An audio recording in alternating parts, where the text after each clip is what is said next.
topic number 11, the pharyngeal apparatus derivatives. Okay. So in the pharyngeal apparatus, remember we have the cleft. From outside to inside, basically it is cap. Okay, so from outside to inside, remember it is cap. That is, we have the cleft, we have the arch, and we have the pouch. So it is cleft, arch, and pouch from outside to inside. So thinking logically, cleft is outside. That means it is going to be ectoderm in origin. Pouch is inside. That means it is endoderm, which is the germ layer for the pouch. And arch is in between. So arch is the mesoderm. Okay, arch is the mesoderm. And arch is something which we said mesoderm is the connective tissue. But we read in the neural crest cell derivatives that the bones of the face and the skull, these are from neural crest cell. So mesoderm in the arch, there is the migration of the neural crest cell also which takes place. So arch is basically both mesoderm and the neural crest cell with contribution from the neural crest cell.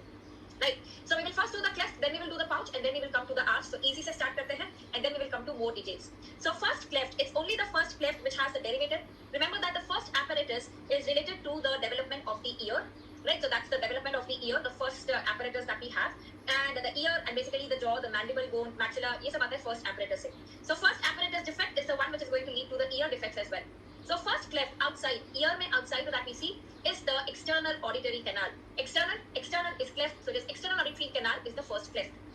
Right. So if you look at the development, the ear anatomy, we have the external auditory canal, then we have the tympanic membrane, and then we have the middle ear cavity, and attached to middle ear cavity, anterior wall is the tube, which is the eustachian tube. So we have the middle ear cavity, and we have the tube attached to it, that is the eustachian tube. Okay, that's the eustachian tube. So external auditory canal is the ectoderm, that means it is the cleft, the first cleft. Tympanic membrane is the one which is the junction. You can see bahar se, andar se, और ये है बीच में basically the junction. So tympanic membrane is the one which develops from all three germ layers. Tympanic membrane develops from the all three germ layers. And then when we go inside the tympanic membrane, we have the middle ear and the eustachian tube. So that is endoderm. Okay, so these are developed from the endoderm. When I say endoderm, endoderm means what? Endoderm means the pouch. So these are the first pouch derivatives. That is the middle ear cavity and the eustachian tube. Okay, the middle ear cavity and the eustachian tube. These are the first pouch derivatives. So cleft, then we have basically the membrane, the junction, the pharyngeal membrane forming the tympanic membrane, and the middle ear cavity and the eustachian tube are from the first pouch. The rest of the clefts, like the second cleft, it overgrows the rest of the clefts, and that is what forms the smooth surface of the skin. Right, so it forms the smooth surface of the skin. If this cervical sinus basically does not get completed, obliterated, that is what gives to the abnormality, that is the branchial sinus. Right, the branchial sinus जो हम बोलते हैं sternocleidomastoid के relation में, that is because this cleft which is outgrowing, it is not getting completely obliterated, and there is a defect that gives the branchial cleft or the branchial sinus basically. Okay, the branchial sinus. Now, this was about the cleft. Going to the derivatives of the pouch. First pouch, what is the derivative from the first pouch? First pouch, ear ka andar wala part, the middle ear cavity and the eustachian tube. Second pouch, we have two tonsils. So remember it is tonsils which is from the second pouch. Third pouch, for the third pouch, remember the THIRD. TH stands for thymus and I stands for inferior parathyroid. Please remember a point here that TH is not thyroid. Okay, TH is not thyroid, it is thymus. TH is not thyroid, it is thymus. And then we have the fourth pouch, inferior parathyroid third. So superior number 4 is superior than 3. So remember it is superior parathyroid, which is the 4th. Out of in the apparatus, it is the 5th apparatus which regresses. It has no structure developing. So remember 5 has no life. 5 has no life. That means nothing develops from the 5th apparatus. So then comes directly the 6th. So the 4th and the 6th, they together form the ultimo branchial body. Right? Ultimo means the ultimate. That is the last one. That forms the ultimo branchial body, which forms the parafollicular C cells of thyroid. Right? Remember we saw the parafollicular C cells in the neural crest cell derivatives. So in this ultimobranchial body, the neural crest cells migrate and that forms the parafollicular C cells. So sometimes parafollicular C cells, the option would be ultimobranchial body. Sometimes it would just be the neural crest cell derivatives. So both are correct. Okay, so both are correct. So remember that whatever are these pouch derivatives, pouch is the endoderm, inside wala. So all of these are endodermal in origin. So if I ask you thymus comes from which germ layer? Thymus is the third pouch, so that means it's an endoderm. Parathyroid, all of this is endodermal derivatives. The pouch derivatives are the endodermal derivatives. Okay. Now coming to the arch, what are the structures developing in the arch? So in the arch, we have the nerve supply, the muscles of it, the skeletal developments, and then in the last we would see the aortic arch derivatives. So the first arch, remember, is the arch of M. It is the arch of M, which is the first one. The nerve is the mandibular nerve, that is the 5th nerve. The muscles of the first arch, remember it is MAT and it is M2A T2. In MAT, it is double M and double T. Okay, in MAT, it is double M and double T. What does that stand for the first arch muscles? First M stands for mylohyoid. Then the next M is the muscles of mastication, M2. A is, what is A? A is the anterior belly of digastric. Then we have T2, that is the two tensor muscles. The two tensor muscles, tensor tympanic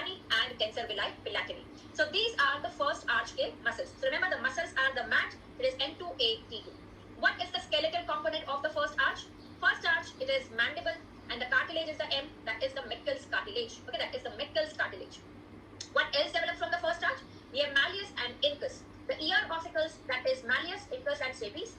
Malleus and incus is the first arch. Second, remember second arch, second is S, that gives rise to stapes. Second is stapes, okay? And even in stapes, remember stapes agar aisa hai, it has the suprastructure which develops from the second arch. So remember the SSS here, it is the stapes suprastructure which develops from the second arch. The foot plate of stapes, okay, the foot plate is from the otic capsule. Okay, the foot plate which is going towards the inner ear, that is from the otic capsule which forms the bony labyrinth. Okay, which forms the bony labyrinth, so otic capsule. So these are the derivatives of the first arch. Going to the derivatives of the second arch. Now in the nerves of the pharyngeal apparatus, starting with the odd number 5, remember it is 5, 7, 9. Then we have 10. Fifth may say there would be nothing developing. Fifth has 5 has no life. And then you have again 10. So vagus nerve, which branch do we have in the fourth arch? That is the external laryngeal nerve, or the superior laryngeal nerve we can call it. Superior laryngeal nerve, which gives the external laryngeal nerve. In the sixth, it is a recurrent laryngeal nerve. Okay, it's a recurrent laryngeal nerve. So remember it is 5, 7, 9, 10. 10 ka superior laryngeal, 10 ka recurrent laryngeal. And these nerves, which are the nerves of the branchial apparatus, the nerves supplying the muscles of the branchial apparatus, that is the what column? The what cranial nerve functional column? It is the special visceral efferent. Efferent means motor, right? Efferent means motor. So it is special apparatus. Remember, branchial apparatus is a special apparatus. It is special visceral efferent. Okay, it is special visceral efferent nerve column. Now coming to the second arch, a muscles. Second, the nerve is the seventh. Okay, remember that second is seventh nerve, and seventh nerve is the facial nerve. So all the facial muscles would be from the second arch. What other muscles from the second arch? Remember, S for S, second is stapedius. S for S, the stylohyoid, right? The stylohyoid muscle. And we have digastric. Digastric of consa belly. Anterior belly upar gaya first arch mein. It is the posterior belly of digastric. Okay, it is the posterior belly of digastric, which is the second arch. What are the skeletal components? When we said is the stapes is a suprastructure. Then we have the stylohyoid muscle and the stylohyoid ligament. Stylohyoid muscle and stylohyoid ligament, right? And also remember hyoid. Hyoid. Mandible is from the first arch. Mandible ke niche aata hai hyoid. So mandible ke niche hyoid is from the second and the third. So when I draw hyoid, hyoid is like this. Okay, the hyoid bone is like this. It has a small cornu. It has the greater cornu. And this SSS wala part again. That is the small cornu, the superior body of hyoid. That is what develops from the second arch. So remember, from the second, it is the S and the S. That is the small cornu, and the superior part of the body is from the second. So whatever is below that, the inferior part, second ke niche aayega third. So this is going to be the third arch. Okay, so this is going to be the third arch. So basically, hyoid is developing from the second and the third arch. Hyoid is developing from the second and the third arch. Right, so it has contribution from both the second and the third. Right, clear with everyone? Now going to the next one, which is the third arch. What is the nerve? 5, 7, 9. So it's the ninth cranial nerve. Glossopharyngeal, which is the only muscle of the third arch. Very, very important. Which muscle? So which pharyngeal muscle is not supplied by the pharyngeal plexus? It is stylopharyngeus. Right? It is stylopharyngeus. It is supplied by the ninth cranial nerve. It's the muscle of the third arch. So stylopharyngeus, the nerve supplied is glossopharyngeal. Okay, remember that for stylopharyngeus, it is glossopharyngeal. Correct? Third ka humne skeletal components dekha hai already. The hyoid ka greater wala cornu and the inferior part of the body. So that is for the third. Now coming to the fourth, the nerve of the fourth, the 10th nerve, it is the superior laryngeal nerve. Superior laryngeal nerve is a mixed nerve. That means it has a motor component and it has a sensory component. Okay, the sensory component and the motor component. Which is the muscle of the larynx, which is not supplied by the recurrent laryngeal nerve. It is supplied by the superior laryngeal nerve, uska branch, external laryngeal nerve. That is cricothyroid. Right, so cricothyroid is the muscle of the larynx which is not supplied by recurrent laryngeal nerve. Okay, it is cricothyroid. So external laryngeal nerve, the superior laryngeal nerve. Right. So cricothyroid is the muscle of the fourth arch. Okay, remember that cricothyroid is the muscle of the fourth arch. Superior laryngeal nerve, sensory hum yahan pe dekh lete hain. This is important. This carries the sensation from above the vocal cords. Right, so this is the larynx. This is the level of vocal cords. So sensory supply above that is the internal laryngeal nerve. That's the sensory component of superior laryngeal nerve. The lower part is the recurrent laryngeal nerve. So thinking logically, which nerve palsy will lead to aspiration? This part. Okay, when above the vocal cords, the sensation is lost. So that means you are not able to put that out. So it will be aspirated. So remember that it is the internal laryngeal nerve, which is a branch of superior laryngeal nerve. So that palsy will basically have aspiration as a feature. Even in that bilateral more than unilateral. दोनों तरफ का sensation करें तो aspiration होगा ही होगा. So it is bilateral superior laryngeal nerve palsy which will have aspiration as a feature. We are going to see this again in the vocal cord palsies वाला topic. ठीक है? So that is about the fourth arch. And tell me the skeletal component of the fourth arch.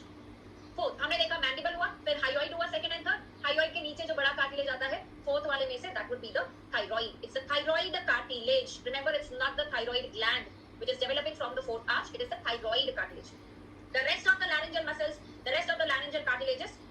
sixth arch. Okay, that's below that cricoid, arytenoid, the rest of them, that is the sixth arch. Okay, that is the sixth arch. Okay, so sixth arch, the recurrent laryngeal nerve is the pharyngeal muscles, the laryngeal muscles. So these are going to come from the sixth arch, except stylopharyngeus, except cricothyroid, right? So pharyngeal muscle, except stylopharyngeus, which is the muscle of the third arch, except cricothyroid, which is the muscle of the fourth arch. Okay, which is the muscle of the fourth arch.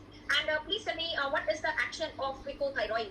Cricothyroid, remember, is CT. That means it is cord tensor. Okay, it is the tensor of the cord. It is a cord tensor. So action of cricothyroid is cord tensor. Okay, it is cord tensor. Remember that point.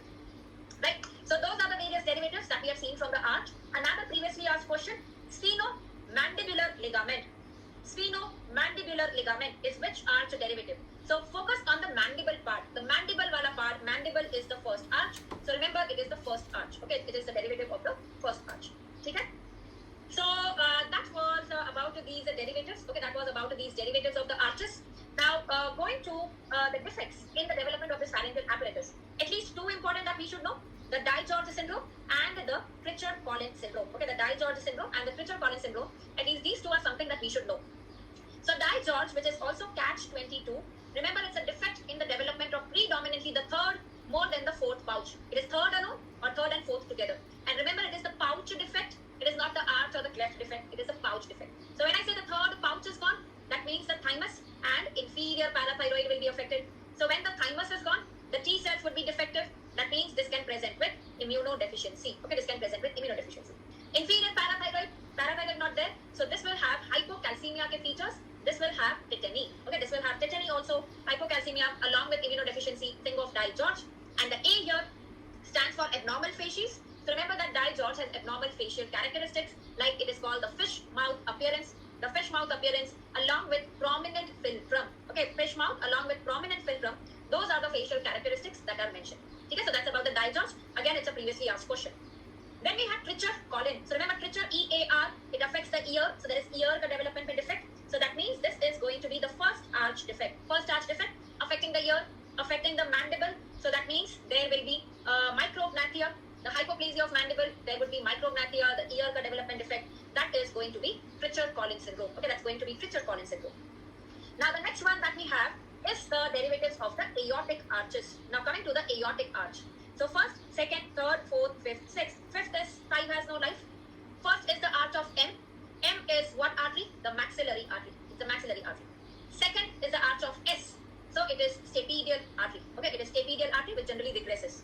Then we have the third. Remember, the third alphabet is C, A, B, C. It is the third alphabet. So carotid is the third arch. Okay, carotid is the third arch.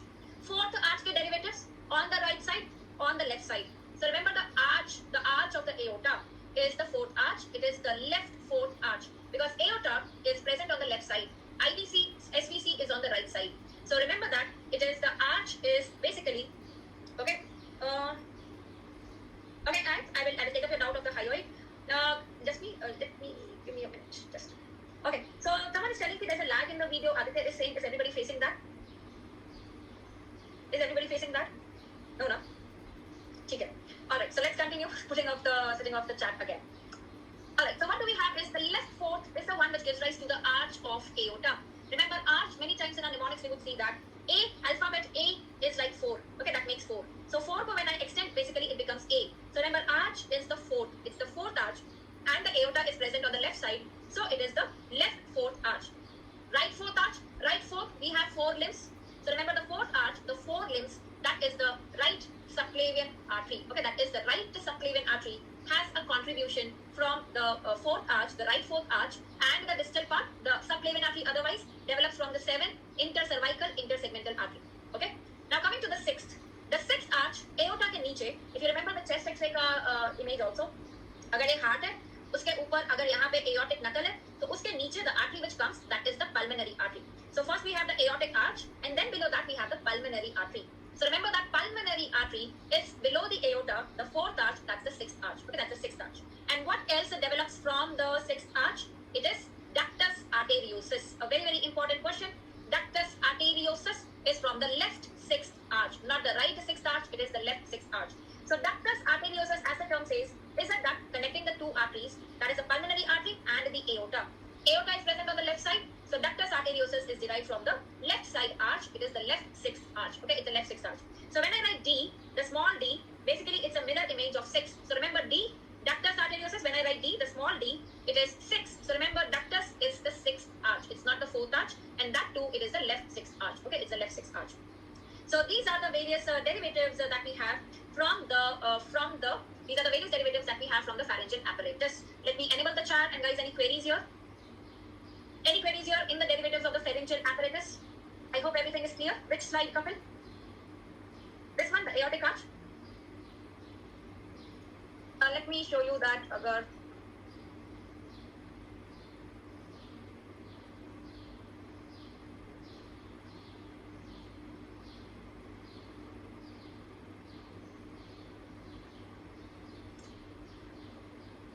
okay, so क्या repeat करना है बताओ? Third में hyoid का which part? अच्छा एक रुको. Let me take the doubts one by one. Pritchard colon is basically the defect in the first arch. Remember that. Ear का hypoplasia होगा और mandible hypoplasia होगा. That is micrognathia होगा. So let me see. Let me show you the image of Pritchard colons. So look at this image, guys, for Pritchard colon. You can get. Why am I don't know what has happened with the screen share feature. I'm not able to share the screen.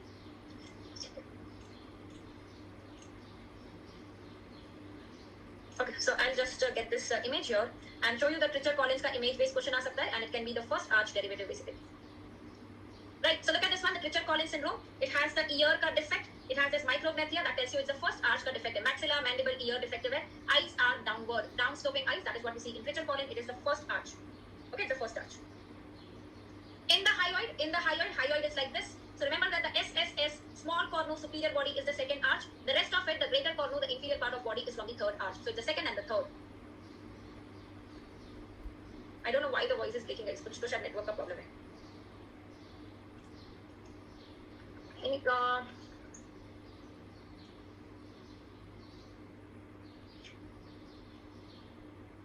Yes. Richard's cartilage. Richard's cartilage is the cartilage of the second arch. Remember, Richard's is the cartilage of the second arch. Richard's is second. R and S, they go together. Right. In the first arch का defect, you can also remember और का micrognathia होता है, the Pierre-Robin syndrome. So along with Pritchard colon, you have the Pierre-Robins also. When you have micrognathia, that's also the defect of the first arch. Okay. Okay. So let me show you the image of the derivatives here. कहाँ है image? Okay, look at this image now. So this is an image which has been asked in the exam before. So the outer one that you see, that is the cleft. Then you have the arch, and then you have the pouch. How will you decide which is the cleft and which is the pouch? The one which is outgrowing like this, it grows faster than the rest of them. That means it covers the rest of them. That is the cleft. That I said, which overgrows and forms the smooth skin. So this is the cleft. These are the pouches. So the first pouch, the second pouch, the third pouch, and then you have the fourth and sixth. They form the ultimobranchial body. The superior parathyroid comes from the fourth. Right? Third pouch ka defect is the Dye-George syndrome. Okay, that's the Dye-George syndrome. Alright, so that is how you will identify. Now looking at this one, the derivatives, first arch is basically mandible, Meckel's cartilage, and remember this phenomandibular ligament also, we have malleus and incus. Styloid process, stapes suprastructure, stylohyoid ligament, this is second. Hyoid is from both second and third, thyroid is from fourth, and cricoid is from sixth. These are the derivatives, the skeletal derivatives. Okay. Artery of the sixth arch is the pulmonary artery. Okay, it is the pulmonary artery.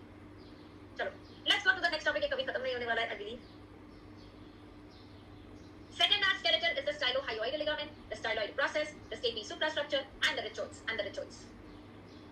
Divyansh, Meckel's यहाँ से कहाँ आएगा?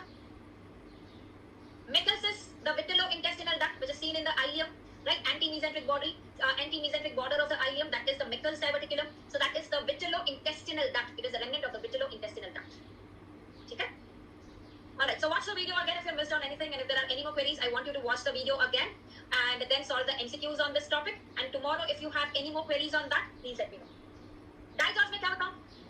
Dye-George is a defect in the third pouch, so thymus and inferior parathyroid affected. Thymus gone, so T cells gone, inferior parathyroid नहीं है, तो hypocalcemia होगा.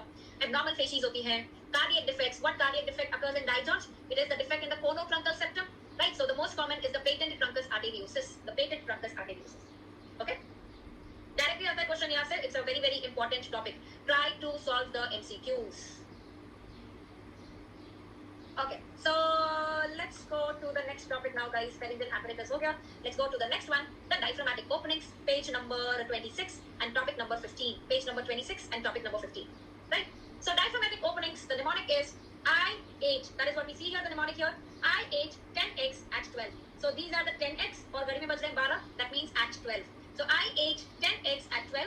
So it is I ate 10 eggs 12 at 12. So IVC opening is T8. At T10 it is the esophagus opening.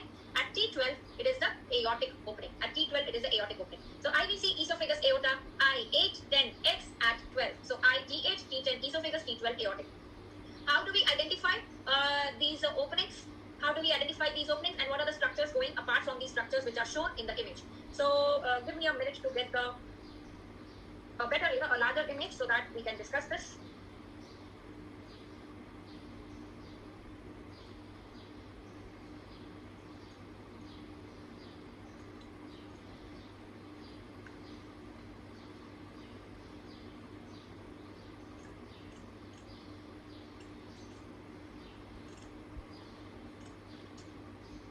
So this image here for the diaphragmatic openings, what do we see is this white part, that is the central tendon of the diaphragm. Okay, that is the central tendon of the diaphragm. So important question here, which opening is present in the central tendon? It is the vena cava. Okay, remember that cava is in the central tendon. Cava, the caval opening is in the central tendon wala part. So this is T8 level. Sabse upar, imagine like you are seeing samne se.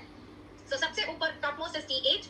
Then we have the T10 opening and then we have the T12 opening. So the muscular part is the esophagus opening and sabse behind the posterior most, which is towards the vertebra, that is the aortic opening. Remember from the CT scan images, if this is the vertebra, to the left of the vertebra we have the aorta. So just in front of the vertebra we have the aorta. That means the aortic opening is the one which is osteoaponeurotic opening. Which opening is osteoaponeurotic? मतलब bone और aponeurosis के बीच में aortic. Which opening is in the central tendon? It is the IVC opening, which is in the central tendon. Esophageal opening is in the muscular part. Okay, so T8, T10, T12. Now, what goes along with these structures? Along with the IVC goes the right phrenic nerve. Along with the IVC goes the right phrenic nerve. Remember, it's not the left phrenic nerve because IVC is on the right, aorta is on the left. So IVC on the right. So along with that goes the right phrenic nerve. Okay, that's the right phrenic nerve. What goes along with the esophagus? Esophagus is rhyming with vagus. So it is vagus that goes along with the esophagus. And remember, when I say esophagus, one is the vagus and the other is the that is gastric or gastric artery ki branches. The left gastric artery branch, the esophageal branch of the left gastric artery is also the esophagus opening. So remember, esophagus is vagus and it is gastric or gastric artery ki branch also, the left gastric artery. Then we have the aorta opening. Aorta opening, aorta is a pipe, a vessel in the body. So all the pipes in the body, that is the artery, the vein, the lymphatics, they go through the aortic opening. The arteries, the veins and the lymphatics. The artery is the aorta, okay? The vein is not the IVC. IVC has its separate opening, the caval opening at T8. This is the azygous vein. Okay, that's the azygous vein. And the lymphatic, the सबसे बड़ा lymphatic in the body, that is the thoracic duct. So we have aorta, azygous and the thoracic duct. So aorta, azygous, hemiazygous, thoracic duct, they go through the aortic opening. These ones, which are these, the crura wale, the minor apertures crossing the crura, through this go the splanchnic nerves, the greater, the lesser, the least. So the splanchnic nerves, those are crossing the crura. Okay, it's the crura, the splanchnic nerves. And what is remaining now is the anterior opening in the diaphragm. You know the anterior most opening? So imagine that we are entering through this anterior opening. What is the content? We are entering the thorax, into the thorax through this anterior opening we are going. So this is the diaphragm, into the thorax. And where are we entering once we cross the diaphragm? It is the epigastric region, right? So this is the epigastric region, into the thorax and becoming the epigastric. So into the thorax is the internal thoracic artery, which becomes the superior epigastric artery, right? This is the superior epigastric artery. So internal thoracic artery forms the superior epigastric artery. Okay, that forms the superior epigastric artery. What are the names of this anterior foramens? So we have on the right side, Morgagni. So remember, Morgagni RA, this is right anterior foramen. Lares is the left anterior foramen. The left anterior is the Lares, the right anterior is the Morgagni. And that is why radiologically when we talk about Morgagni hernia, where do you see the Morgagni hernia on the chest radiograph? If this is the heart, this is the diaphragm. In the right cardiophrenic angle, somewhere here, we would see the Morgagni's hernia. Coming from the Morgagni's foramen, that is the right anterior. Remember, Morgagni is right anterior. Opposite is Bobtelic, which is left posterior. Opposite of right anterior, left posterior, that is Bobtelic hernia, which is more common as compared to Morgagni hernia. Okay, so these are the various openings in the diaphragm. So remember T8, 10, 12, IVC, then we have esophagus, and then we have aorta. IVC is on the right, so right phrenic nerve. Esophagus is vagus and gastric artery. Aorta is all the pipes, aorta, azygous, thoracic duct. Crura wala is the splanchnic nerve. Right anterior Morgagni, left anterior Lares. Internal thoracic becoming the superior epigastric. That is what goes through these foramen. Okay, that is what goes through this foramen. Clear with everyone? Let me just enable the chat. Diaphragmatic openings clearer. It's again a very, very important topic. Any queries here in diaphragmatic openings? Yes, Prakhar, that's the other way of remembering. Ki vagus. Vagus is the 10th cranial nerve. So vagus goes to the T10 wala opening, that is esophagus.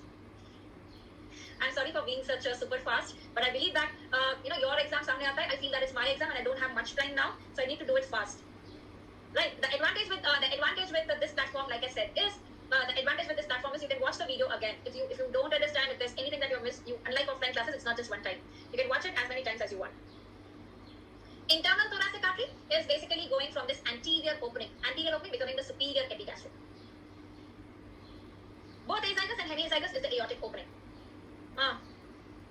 Yes, Akash, I'm coming there, and you will see the first session tomorrow evening. Right, so I would be there on live, YouTube live, so we would be meeting there as well.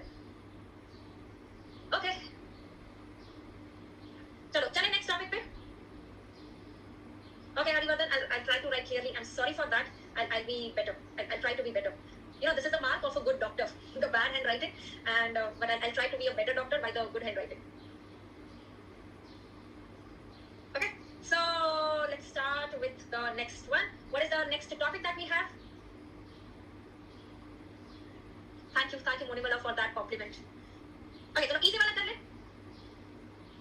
le. The Mapleson circuits first one. Mapleson circuits, I had a question for you first, and then we will go to the discussion of the topic. So this one is the first question here. Identify the Mapleson circuit which is given in the image. Please see it carefully and then answer. Start answering in the poll. Identify the given Mapleson circuit.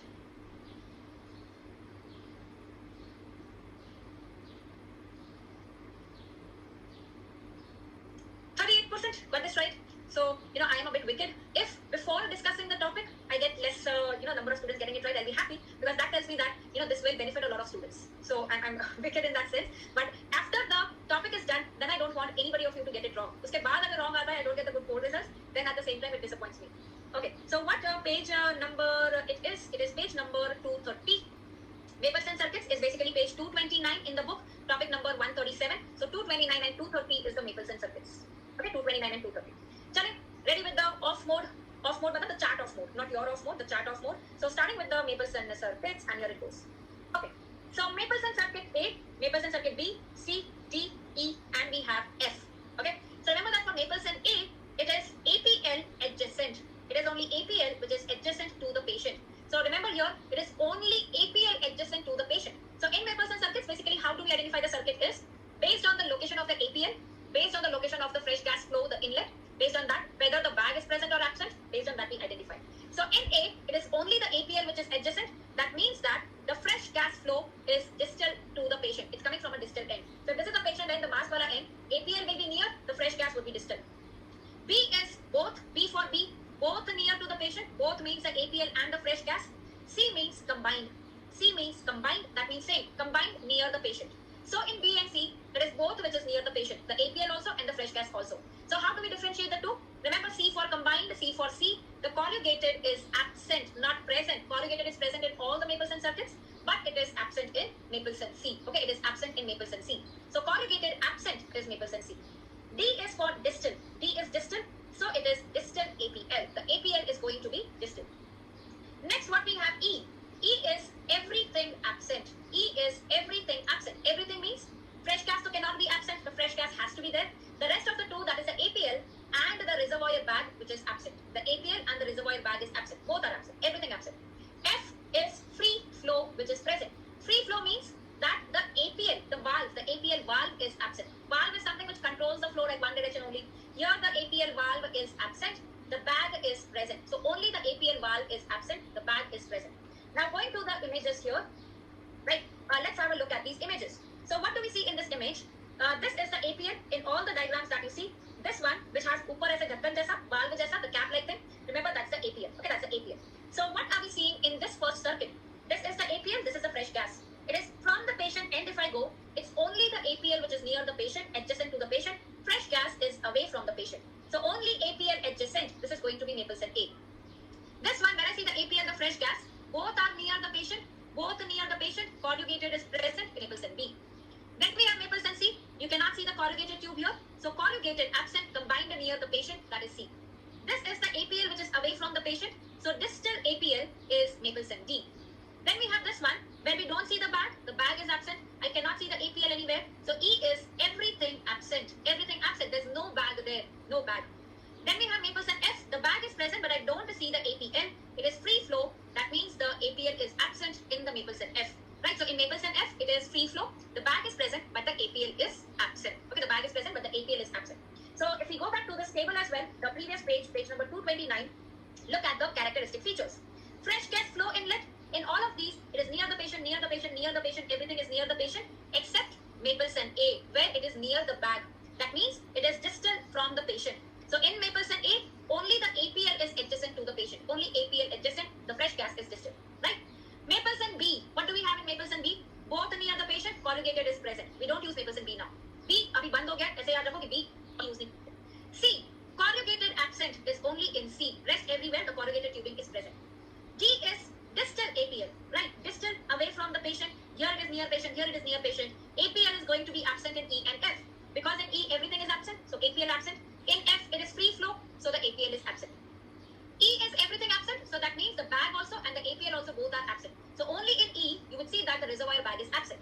In F it is the APL which is absent. It's free flow, the APL is absent, right? These are the characteristics. Now going to the next one, what are the various modifications of these various circuits? So first one that we have, the Bain circuit. Remember Bain is like brain, which is like Dimag. Brain is Dimag. So remember that Bain circuit is D, Dimag. That is the D coaxial circuit. The coaxial D circuit is called the Bain circuit. Then we have the Jackson-Rees. Jackson-Rees is modification of which Mapleson circuit? So remember Jackson is like jackfruit. So remember Jackson, jackfruit, it is the Mapleson F. Right? And Jackson is son. It is a modification for pediatric patients. I-raise TP is I-raise ending in E. So remember it is the modification of E. I-raise is E ka modification. Okay? Mackle and Lack, it is MLA. Mackle and Lack are Mapleson A modifications. Out of that, which is the coaxial A circuit? Is it the Mackle or is it the Lack? So remember Lack is Lack, L-A-C-K. Lack is the one which is A ka coaxial modification. So A ka coaxial modification is Lack. Okay, that's Lack. So few more images that we have here. Look at this. What circuit is this? The APL is distal, so that is Mapleson D. If there are two tubings, one inside and one outside, that means it is coaxial along with the distal APL. This is coaxial D. D is Dimag, that is the Bain circuit. Okay, so this is the image of Bain circuit, which is coaxial D circuit. Okay, which is coaxial D circuit. So now going back to the whole image that I had asked. Abhi dekho what's happening. This is the patient and the fresh gas and the APL. Where is the APL? The distal APL. So that means it is Mapleson D. Bag is present, valve is present, fresh gas of course has to be there. So this is not E, this is not F. In Mapleson A, the APL is adjacent, near.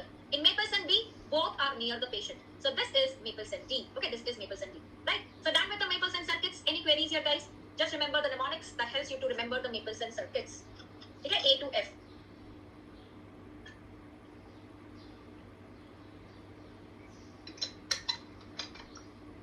Clear? Everybody is done. So Bain is Dimag. It is coaxial D circuit. Okay, it is coaxial D circuit. Okay, chalo. Let's go. Bain coaxial mein, where did I write something? Let's remember Bain coaxial. It is coaxial D is Bain circuit. Now going to the next one. That is the cylinder color coding. Page number 231. Okay, the color coding and the pin index. That is what we would see. Okay, that is what we would see next. Let us start with this. I'll get some MCQs on these Mapleson circuits, whatever has been asked in the previous exam also in the tomorrow session. Okay. So with you guys, I'm also going to do that homework, like looking into what MCQs has been asked, so that if any point I have missed, I can cover it as well. Okay. Okay, let's start with the cylinder color coding. What cylinder is this one here? We all have seen this cylinder in the hospital. The black cylinder here, this is oxygen cylinder. So oxygen cylinder has the black body. Oxygen cylinder has the black body with the white shoulder. Okay, it has the black body with the white shoulder. So that is oxygen cylinder. So remember that which cylinders have the white shoulder? Which all cylinders have the white shoulder? It is the oxygen containing cylinders. Okay, the oxygen containing cylinders. Which are the oxygen containing cylinders? One is oxygen, second is air, air contains oxygen, and third is entonox. Okay, third is entonox. So where all do you have the white shoulder is oxygen containing? So oxygen, air, and entonox. Now, so how will I differentiate whether it's the oxygen, the air, or the entonox? By the body color. Oxygen is the black cylinder, the black body. Air ka cylinder ka color is grey color. Write down grey like this, R-A-I. That's basically the AIR, which is rearranged. So remember, air is grey.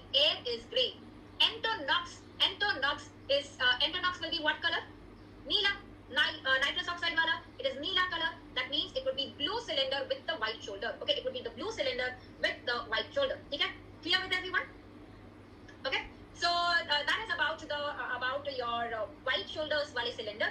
So we have oxygen, air and entonox, which has air and nitrous oxide both together. Okay, so this one is white, and this one is white shoulder. So that is oxygen, air, entonox. Oxygen is black, air is grey, write down grey like this, and we have entonox, which is neela color, that is blue color. Okay, now coming to the rest of them, nitrous oxide is entirely neela, that means pura blue.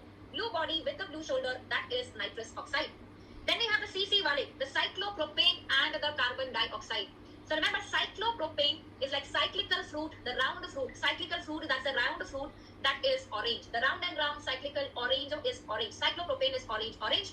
Carbon dioxide, C.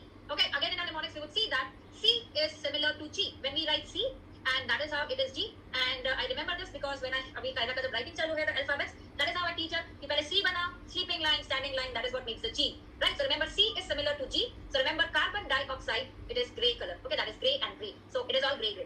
ठीक है? So हमने तो देखा nitrogen को माफ कर सकते हैं, not very important. Still, if you want to remember, only nitrogen. Nitrogen is like night, the black sky, the black night sky. So nitrogen is just night. Nitrous oxide is neela. Nitrous oxide is neela. ठीक है?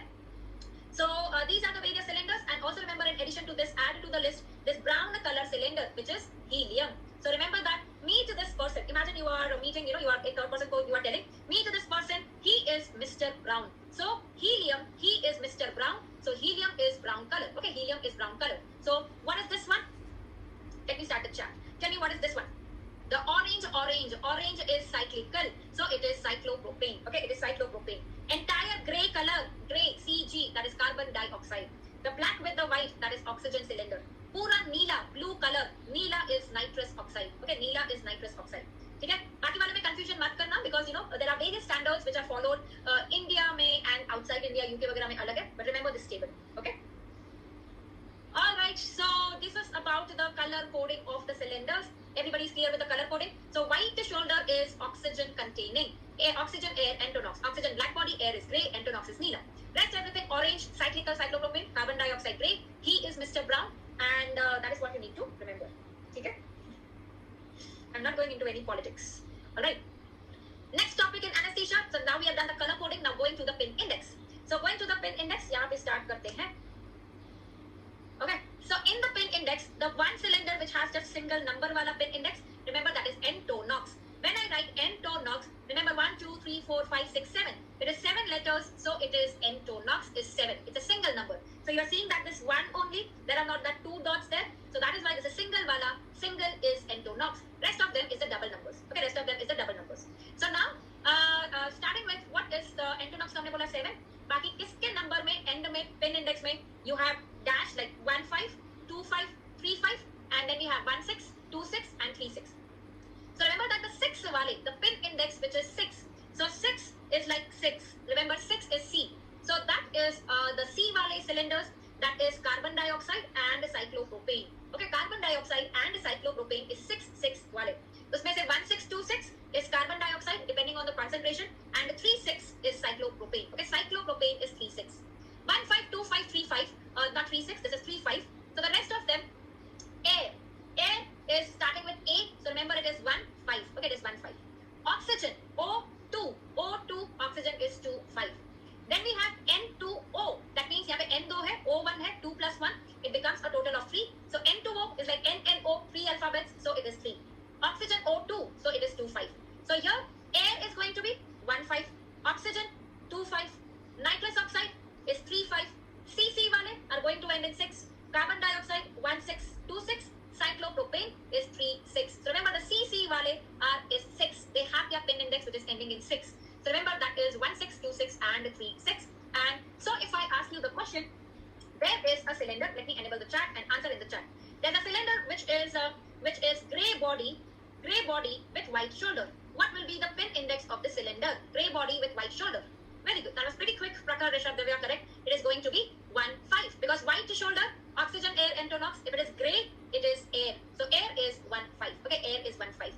If it was 7, what will be the color of the cylinder, Jenny? If it is 7, which is the pin index, 7 is entonox. Is it blue body with blue shoulder? It is oxygen containing. Entonox is not just nitrous oxide. It is blue body. Now entonox, neela, oxygen containing, blue body with the white shoulder. Okay, it's going to be blue body with the white shoulder. This is grey body with the white shoulder. Okay? If it then what would be the pin index for orange color? Cyclopropane. So cyclopropane, the C wala, it's going to be 3, 6, right? It is 6, which is not 3, 5, it is 3, 6. The pin index 3, 5 is what? 3, 5 is N2O. 3 letters and it's not the C wala, so it's not 6. So it is 3, 5 is nitrous oxide. Okay, 3, 5 is nitrous oxide. So that is about the pin index. So what have you seen in anesthesia is the Mapleson circuits, the cylinder coding, the color coding, and the pin index. Okay, done with that. What is the next topic that we have? Shreya, ideally pin ka image वैसे पूछते नहीं exam में. I know that in your question banks you have images based on that. So if you want, I'll tell you that tomorrow कि कैसे करते हैं. Okay, so how do you identify the pin index from the image? I would tell you tomorrow with the images. ठीक है? All right. What is the next one? Give me a minute if I can see if I can get that image right away.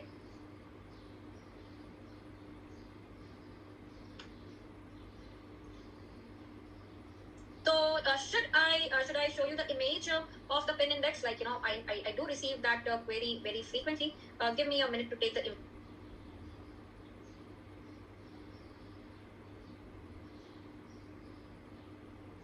Give me a minute. Photo बता रही हूँ मैं pin index का कैसे identify करना है.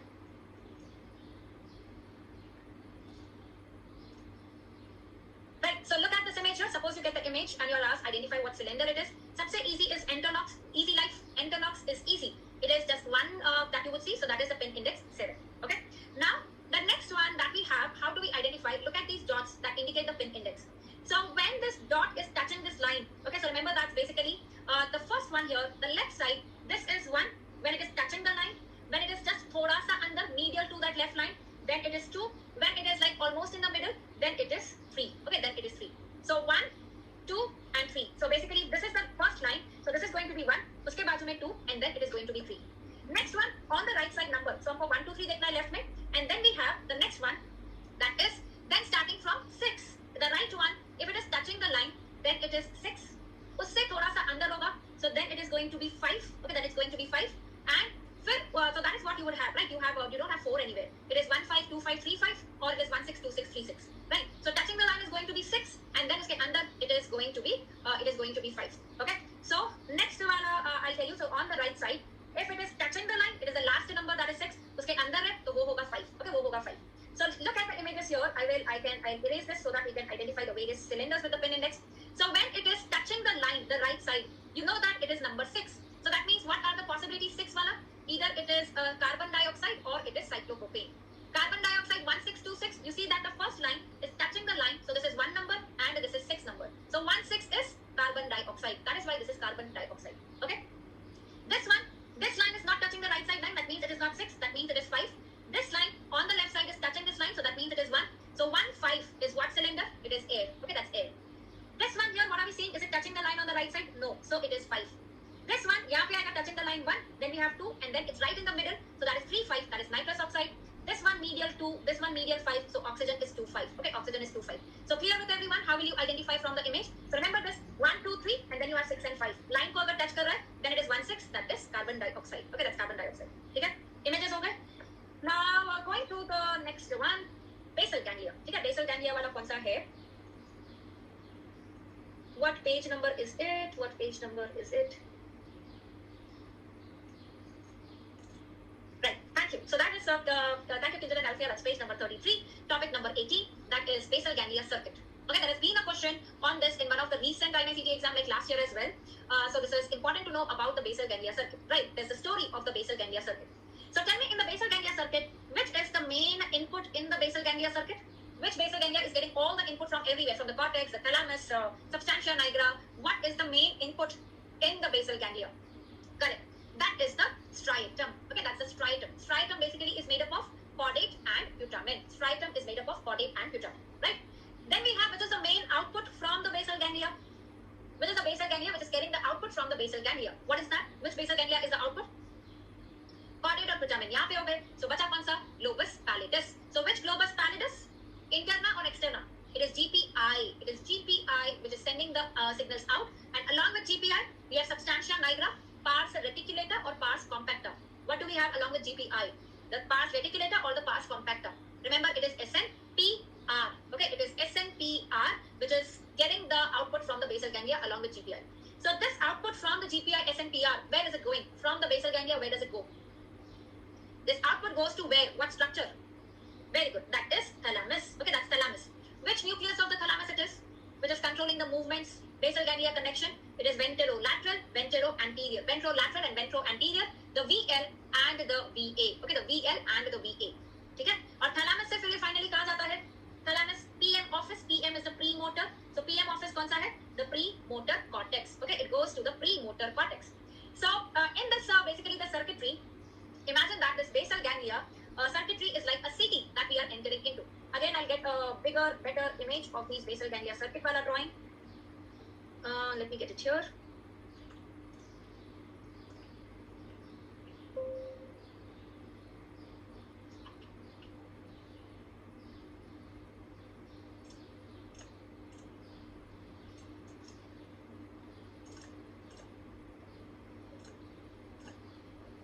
Right, correct. Sorry. So we'll disable the chat so that we can discuss this topic now. What is the SNPR? It is the substantia nigra pars reticulator. So we have some SNPC and SNPR, substantia nigra pars compacta and substantia nigra pars reticulator. Okay. So now look at the circuitry. This entire circuitry of the basal ganglia is like a city that we are entering into. Okay, imagine that we are entering into a city. So every new city that we enter, it has this toll naka. So what is allowing the entry, the main input, is the striatum. That is what is written here. So this is the striatum. Everybody will have to enter through the striatum. Okay. Now once we are in the striatum, we said that we want to go to the PM office, the premotor cortex. Uske pehle aata hai thalamus, right? And which is the main output? It's the GPI. And along with GPI, we can add in this image the SNPR, the substantia nigra pars reticulator along with GPI. So when we have to reach to the premotor cortex, any destination that we have to reach, there are two roads. One is the shortcut route, the direct route, and one is the bahar wala, the long cut route, ghum ke jane wala, right? So one is the direct pathway. What is the direct pathway? From the striatum, from the input to the output directly, that is the striatum to the GPI or the SNPR. That is the direct pathway. What is the indirect pathway? Looking around, going through the entire city, eating something, shopping something. So we are going through this bada wala route. That is the indirect pathway. That's the indirect pathway. So this is the pathway which is external wala, bahar wala rasta. Okay? So that is external wala. That is the GPE. The globus pallidus externa is the indirect pathway. There comes one more stop. That is the subthalamus. Okay, that is the subthalamus that we have. So what you can remember here, adding to this mnemonic, is when we are going through the long cut route, when we said we want to do the shopping, so we go to Globus. Okay, Globus hota hai brand. So imagine that's a Globus mall that where we are standing. We are halting for shopping. Subthalamus is the subway. Khane ke liye, then we halt at subway. That is subthalamus. And finally, then we come inside to the GPI. That is the main output. So when I had a Globus, externa, Globus, and then comes the subway. That's the subthalamus. And then it is the GPI. And finally, again from GPI, it's going to be the thalamus and the premotor cortex. So if we have to draw the circuitry here, we have striatum, which is the main input. If we go from striatum directly to GPI, SNPR, direct. So this is the direct pathway. From the GPI, SNPR, it would be the thalamus, and then it would be the premotor cortex. If we take the long cut route, we are standing for shopping at Globus, so Globus pallidus externa, then eating at subway, that is subthalamus, and finally everybody is coming to this GPI, the SNPR, and then the pathway is going. So the previous INCD question was arrange in sequence these structures in the direct pathway, starting from the striatum. Okay. So now striatum also gets the input from substantia nigra pars compacta. Remember that is the one which is affected in Parkinson's. Okay, that is the one which is affected in Parkinson's. So SNPC gives the signals to the striatum. So substantia nigra striatum. This is called as nigrostriatal pathway. This is affected in Parkinson's. So thinking logically, what would be the neurotransmitter here? It would be dopamine. So SNPC to striatum, the neurotransmitter is dopamine. Okay, that's the dopamine. What are the other neurotransmitters? At which pathway, which connection do we get glutamate? That is the excitatory neurotransmitter. Glutamate is at two places. Remember glutamate, TA, that is thalamus and subthalamus. The TA, that is the thalamus, and the subthalamus is where the glutamate comes out. So subthalamus to the GPI, SNPR, this is going to be glutamate. Thalamus to premotor cortex, this is where we would see the glutamate. Okay, this is where we would see the glutamate. So subthalamus ke bahar glutamate, thalamus ke bahar glutamate, rest everywhere it is GABA. Okay, rest everywhere, basically it is GABA wherever rest of the connections you are seeing. So remember that dopamine is nigrostriatal, glutamate is thalamus, subthalamus ke outputs, and the rest is the GABA. Okay, the rest is the GABA. So what we are saying basically is dopamine will come and act on the striatum, and dopamine we know has two receptors, the D1 and the D2 receptors. It has a D1 and the D2 receptors. If it is the D1 receptor where the dopamine is activating D1 receptor, it is the direct pathway. It is the direct pathway where it is acting via. D2 is the indirect pathway. Again, again, this is a question asked. कि direct pathway D1 है कि indirect pathway D1 है. D1 is direct, D2 is indirect. Right? So where there are two words in direct, 1, 2, that is D2. Indirect is D2. Direct is one word, that is D1. And which of these is stimulatory, which of these is inhibitory to the movements of the body? Indirect is inhibitory to the movements of the body. Indirect is inhibiting the movements of the body. Okay? Direct is stimulating the movements of the body. So when it's a direct pathway via which we are going, it is stimulating the movement. When it is indirect pathway, it is inhibiting the movement. Okay, it is inhibiting the movements. So in Parkinson's, which of this pathway is affected? It is the direct pathway or the indirect pathway? Is it the direct pathway or the indirect pathway? So in Parkinson's, it is the direct pathway, that is the D1 wala pathway, which is affected. So the stimulatory movements will not happen, the movements will not be stimulated, so the movements will be less. So that is why we see bradykinesia in Parkinson's. There is bradykinesia that we see. Okay, so remember that Parkinson's, it is a direct pathway, the D1 pathway which is affected. So that is why there is bradykinesia that we see with Parkinson's. So remember that Parkinson is 1. It is D1 which is affected in Parkinson. D1 is direct, that means stimulatory. Right? So when we give D2 blockers, which drugs are D2 blockers? Antipsychotic drugs. Right? So that is why when the D2 is blocked, we see the side effects. D2 blockage ka inhibiting the movements is inhibited. That means a lot of stimulatory movements. So we see the extrapyramidal symptoms. The D2 blockage leads to the extrapyramidal symptoms because we are blocking the D2. That means the D1 is getting overactivated, so everything is stimulatory, right? So that will be the extrapyramidal symptoms that we would see with antipsychotic drugs. Okay, that we would see with antipsychotic drugs. So that is the circuitry of the basal ganglia. So simplifying this complicated table here, corpus striatum gets the input from the cortex and the thalamus, and also from the SNPC. From the striatum, we can go directly to GPI, or we can take the bahar wala rasta, GPE. That's the output. Everywhere it is GABA, except the glutamate and dopamine. Glutamate, subthalamus ka output. Glutamate, thalamus ka output. It is the ventrolateral, the VL and the VA thalamus that we have. Right, the VL and the VA nucleus. Dopamine is substantia nigra pars compacta. Remember, it's not pars reticulator. Right? GPE is the input from the striatum, and then it goes to the subthalamus, subway, and the GPI. Right? And GPI and the substantia nigra pars reticulator, these are the main output from the basal ganglia, which give the output to the thalamus, right? These give the output to the thalamus. Clear with everyone, the basal ganglia circuit? Let me enable the charts to see that. Any queries here? What are the last lines written here? The excitatory projections from the cortex, that is the corticostriate pathway. These are glutaminergic. Okay, these are glutaminergic. Let me see, someone of you have raised hands also, is it? Nisha. Okay, so guys, if you have any queries, and you want to talk also during the class, you're not able to understand कि query कैसे लिखो, you have this option of basically raising the hand, and we can connect over the voice call as well. Okay, so excitatory projections to cortex, these are glutaminergic. So remember, cortex wala also is glutaminergic, that acts via the D1 pathway. Subthalamus to GPI is glutamate. Dopamine is the SNPC to the striatum. It has both D1 and D2. Okay, it has both D1 and D2. Okay, and the rest of them is basically the GABA wala. The rest of them is the GABA. Okay. Clear with everyone about the basal ganglia circuit? This is your homework to solve the MCQs. Your homework is to solve the MCQs. EPS, the extrapyramidal symptoms, right? Whatever drug blocks the D2. So we have basically the receptors here, the D1 and the D2. D2 is increasing, D1 is increasing the movement, D2 is inhibiting the movements, right? So when you are blocking the D2 with any drug which is blocking the D2, so which is getting higher, basically imagine like it's a D1 which is getting higher. So the movements will increase. That is called as extrapyramidal symptoms. Absolutely right. You have metoclopramide wala question in one of the recent exams, right? GI symptoms ke liye someone took metoclopramide, and then there is those dystonia of the neck which develops. It is the increased movement, right? The muscle movement. So that is the side effect that we see. Dystonia, any D2 blocker. Antipsychotic drugs. They have They have the side effect of extrapyramidal symptoms. So in antipsychotics, if you remember, we have typical antipsychotics, we have atypical antipsychotics. Which ones have more extrapyramidal symptoms?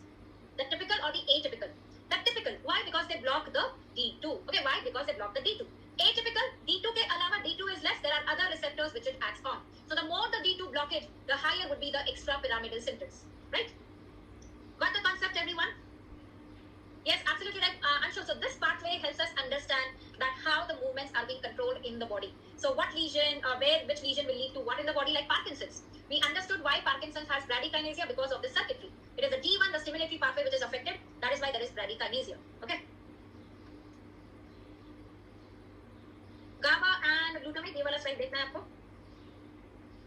नहीं, GPI, SNPR is the output for everything. The direct pathway also and the indirect pathway also. The nigrostriatal pathway is going as its own cycle from the substantia nigra pars compacta.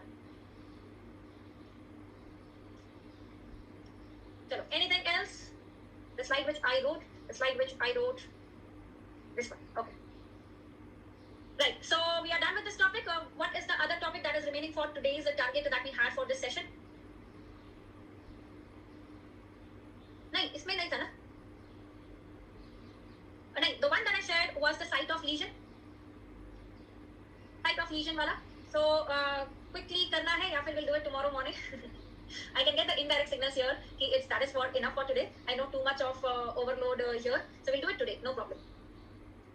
Corpus striatum gets the input from the cortex, gets the input from the thalamus, gets the input from the substantia nigra pars compacta. It gets the inputs from everywhere.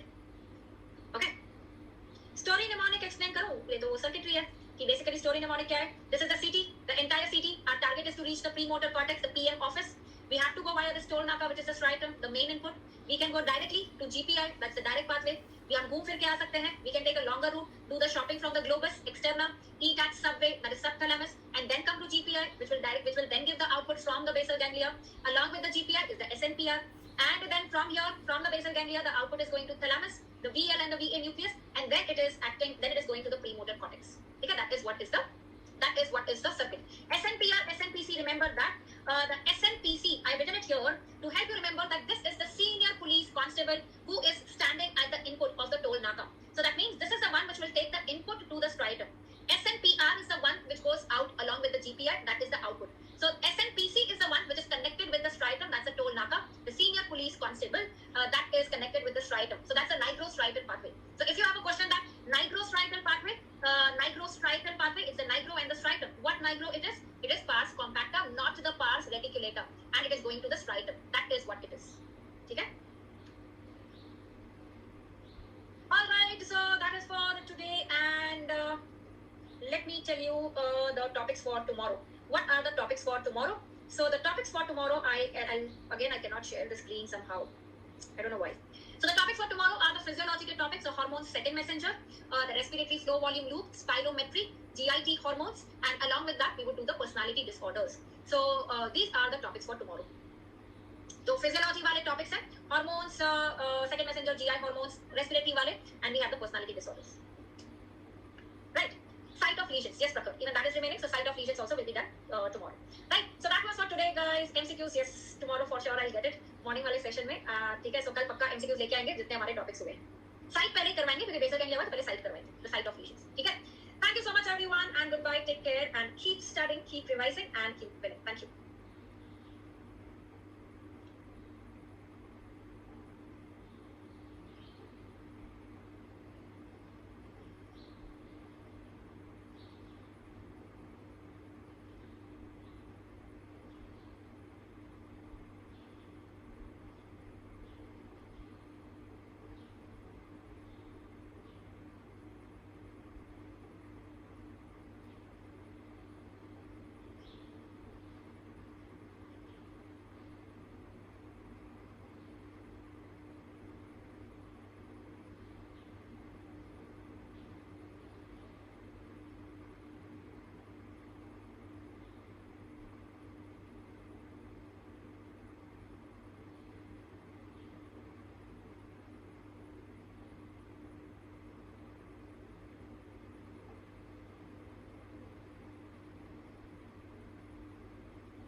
dephosphorylated, hormone-sensitive lipoprotein, enzyme inhibition, cofactors, rate-limiting enzymes, and DNA polymerase.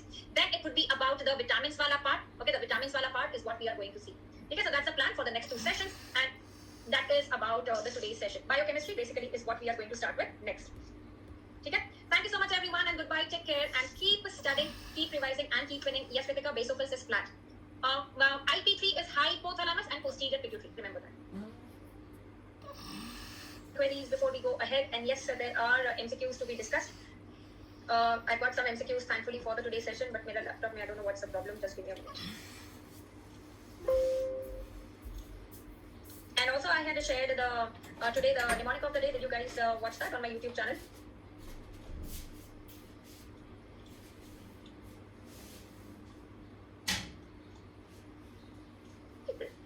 Just a minute.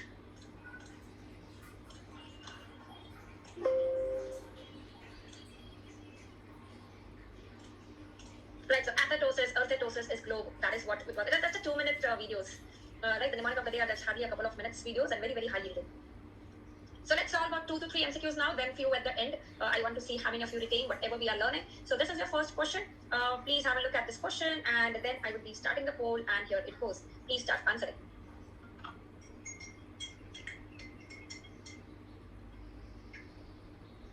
And I hope you guys don't mind if I have a cup of coffee.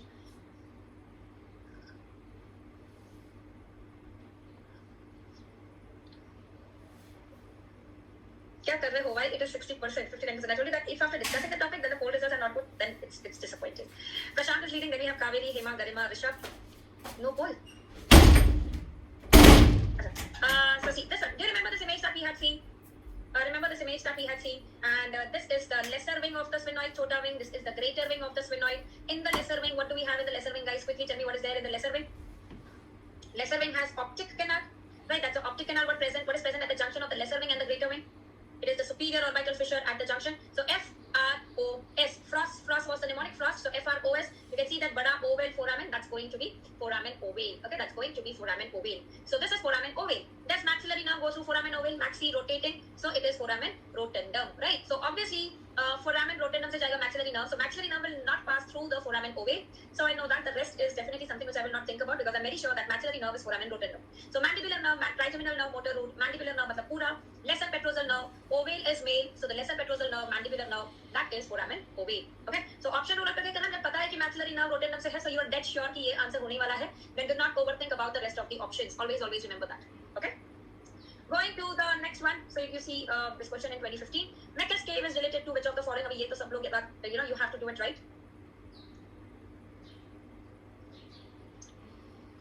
यहाँ पे भी 71%, 60%. क्या कर रहे हो? Rishabh is leading. Then we have Dipanshu. Meckel's cave is related to, we have already discussed, it's a trigeminal nerve, it's a trigeminal ganglion, right? It's a trigeminal nerve, trigeminal ganglion. We discussed this with the Dorellos canal. Dorellos canal is the 6th cranial nerve, petrous apex wala. वहाँ पे हमने discuss किया था, तो trigeminal wala is Meckel's cave, which is also called as Gasserian ganglion. Okay, the Gasserian ganglion. Next one, which of the following is not supplied by anterior division of the mandibular nerve?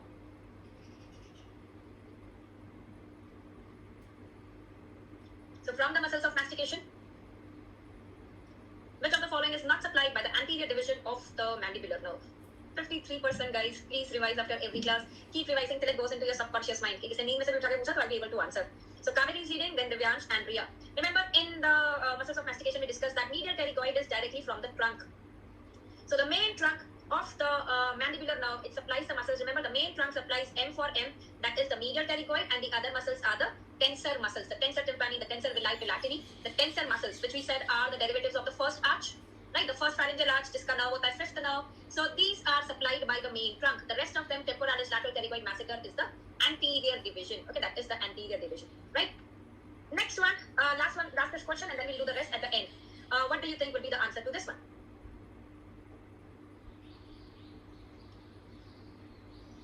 All of the following muscles are innervated by the facial nerve, except which of the following?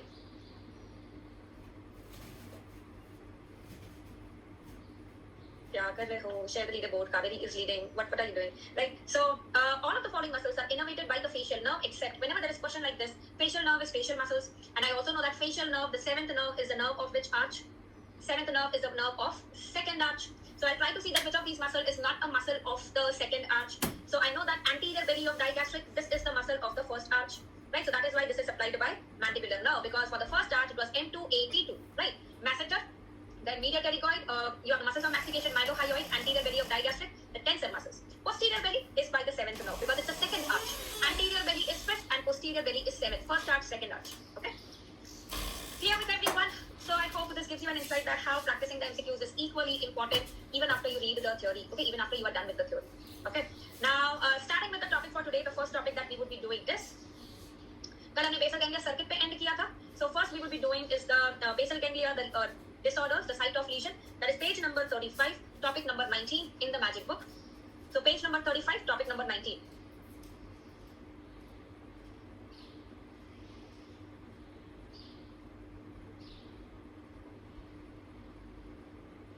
Right, everybody's there? So now I'll switch off the chart so that we can discuss this topic. Okay. Site of lesion of movement disorders. So in the movement disorders, athetosis, the one that I posted on the YouTube channel also today, athetosis with the video. So read athetosis as earthetosis. Athetosis is earthetosis. And earth ka we have the globe. So remember it's globus pallidus. Chorea, C for C, is caudate. Caudate ke saath aata putamen, which forms the striatum. Hemibal, balismus, bal is thal, it is subthalamic nucleus. Hemibal is subthal, so that is subthalamic nucleus. And we know Parkinson is substantia nigra pars compacta or pars reticulata. It was pars compacta, the nigrostriatal pathway, which has dopamine as the neurotransmitter. Right, so chorea is caudate, athetosis globe, and hemibal, bal is subthal, and we have Parkinson's, which is substantia nigra pars compacta. A frequently asked image, the coronal section of the brain. How do we identify the various structures in this section? So this one here, this is the frontal horn of the lateral ventricle. Adjacent to that, the basal ganglia that we have. If this is the frontal horn, adjacent to that, the basal ganglia that we have, that is the caudate. Okay, that is where caudate is located. Now the lateral ventricles, they open into the third ventricle. Right in the midline, slit-like structure, that's the third ventricle. And on either side of third ventricle, what we have is the thalamus. So remember TH, thalamus is on either side of TH, that's the third ventricle.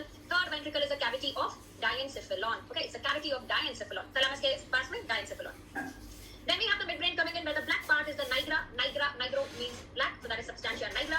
The nucleus of the midbrain that we have, that's a red nucleus. What's the globe was it with the red nucleus? Red was Bened, that was Benedict syndrome, the bobbing head, where there were tremors, right? So these are the structures that we are seeing here. What we have here, caudate, thalamus ke laterally, we have that white matter tract that would be going down.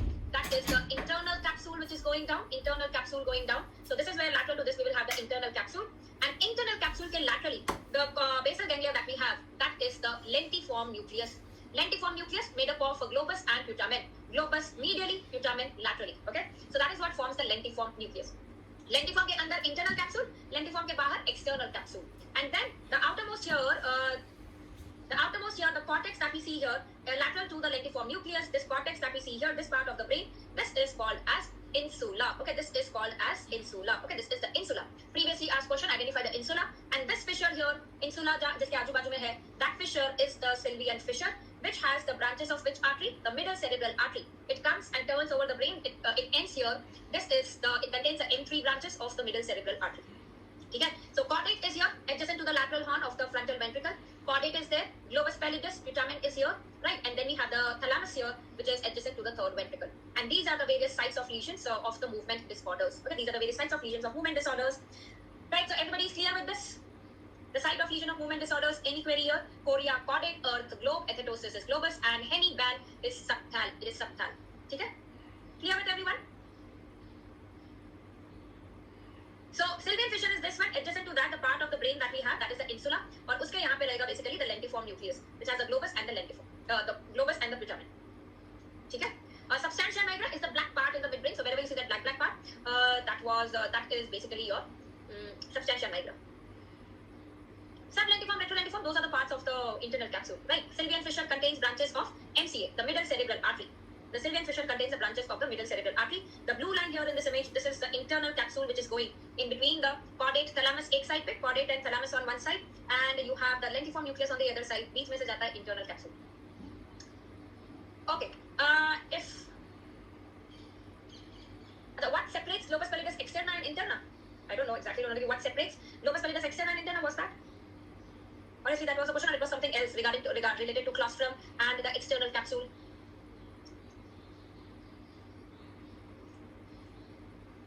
Okay, let's go to the next topic, guys. The next topic is respiratory flow volume curves. Let me get a bigger image here for this.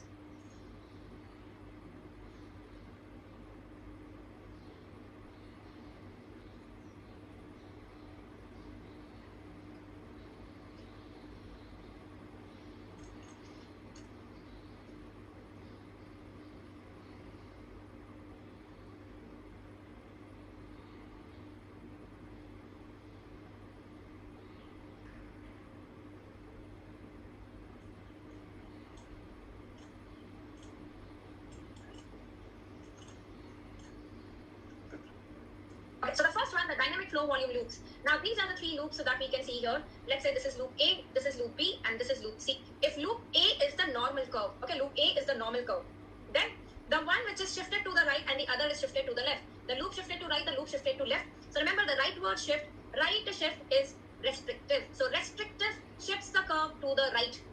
Okay, so the left one is going to be the obstructive lung disease. OLD is the obstructive lung disease. Now what is the difference between the obstructive and the restrictive? So example of restrictive lung disease like ILD, which causes fibrosis. Restrictive matlab it is restricting the lung, it's not allowing the lung to expand. So if it is not allowing the lungs to expand, so how would be the volumes in the restrictive lung diseases? It would be less. So the TLC would decrease, right? The TLC would decrease, all the volumes would decrease basically. In the obstructive lung disease like COPD, asthma, all of that, the major problem with the COPDs, the obstructive lung disorders, is it the problem with the inspiration or the expiration? It is the expiration which is affected more than the inspiration. It is the expiration which is affected more than the inspiration. And therefore, you see that in obstructive lung disease, it is FEV1 which is significantly decreased. The forced expiratory volume at the end of 1 second, that is significantly decreased because it is the expiration which is affected with the obstructive lung disease. So FEV1 is significantly reduced. Okay, FEV1 is significantly reduced. And that's the reason that FEV1 by FVC, that ratio is also decreased. Okay, that ratio is also decreased. Now, when we say that in obstructive lung disease, it is the expiration which is affected, that means there is a lot of air trapping which is happening. The air is not able to go out. And that is why these will have a lot of air trapping. When I say that the air is trapped inside, so that means what is happening to the volumes here? The volumes are increasing. So the volumes increase in obstructive lung disease. So the TLC increases. Okay, the TLC increases. Residual volume increases because the air is not able to go out. So basically in obstructive lung disease, remember that the volumes are increasing. In restrictive lung disease, the volumes are decreasing. And that is the reason this is shift to the right, because here in this graph, it is the opposite. Look at the volume here. It is 86420. That means as you are going to right, look at the volume. So as you are going to the right, the volume is decreasing. In which condition the volume decreases? It is a restrictive lung disease. And that is why restrictive is shift to the right, obstructive is shift to the left. This point here in the graph. So if this is the graph like this, the respiratory flow volume curve, this indicates the inspiration. Yahan se yahan, the volume is increasing. Like in this case, the normal curve point, this point is 2 wala volume, this point is 6 wala volume. The volume is increasing. So that is how the curve is going. The volume is increasing. This represents a total lung capacity. 6 represents a TLC. And then is the expiration, right? And then it is the expiratory curve. So you see that in obstructive, the TLC is 8. In restrictive, the TLC is 4. Increase to volume, decrease to volume. That is what is the difference.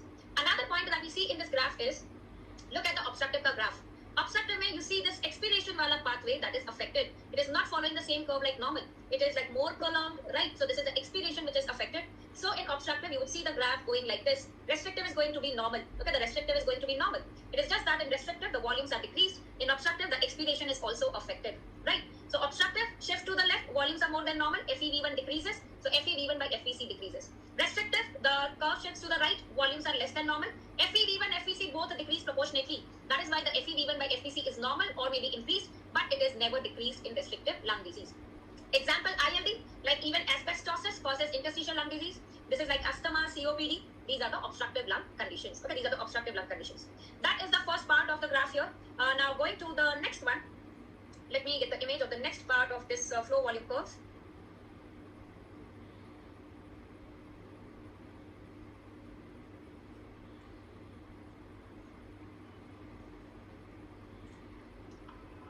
Right, so look at this one. The question is, if it's a fixed obstruction, what kind of graph? If it's a variable intrathoracic obstruction, then what kind of graph? If it's a variable extrathoracic obstruction, then what kind of graph do we get? So now, the first one is normal here. If this is the normal graph, look at the restrictive pattern. What is happening in restrictive? It is parallel to the original graph, but the only thing is the volumes are decreased. It is a shrunken graph. So restrictive is nothing like but just the decreased volumes. Rest, it is parallel. Obstructive pattern, we said that it is the expiration which is affected. You can see the dog-leg type of pattern, dog-leg appearance in the expiratory part. So this is obstructive where the expiration is affected. Now coming to the variable extrathoracic and variable intrathoracic obstruction. Variable extrathoracic and variable intrathoracic obstruction. Remember, E is for I and I is for E. That means in extrathoracic obstruction, it is the inspiration which will be affected. In intrathoracic obstruction, it is the expiration that will be affected. So extrathoracic, look at the the expiratory wala part, that is following the normal curve. It is the inspiratory that is affected as compared to the normal. It is inspiration that is affected. In your intrathoracic obstruction, it is the inspiration which is following the normal. The expiration is affected. Right, the expiration is affected in the intrathoracic obstruction. So variable intrathoracic, expiration affected. Variable extrathoracic, inspiration affected. E is for I and I is for E. Right. And what do we have here? In a fixed upper airway obstruction. Okay, in a fixed obstruction, both will be affected. It is the inspiration also and the expiration also which are affected as compared to the normal. So in fixed, it is both affected. Okay, in fixed, it is both affected. Is this clear with everyone? The respiratory flow volume curves. Let me enable the chat to ask the queries. What happened?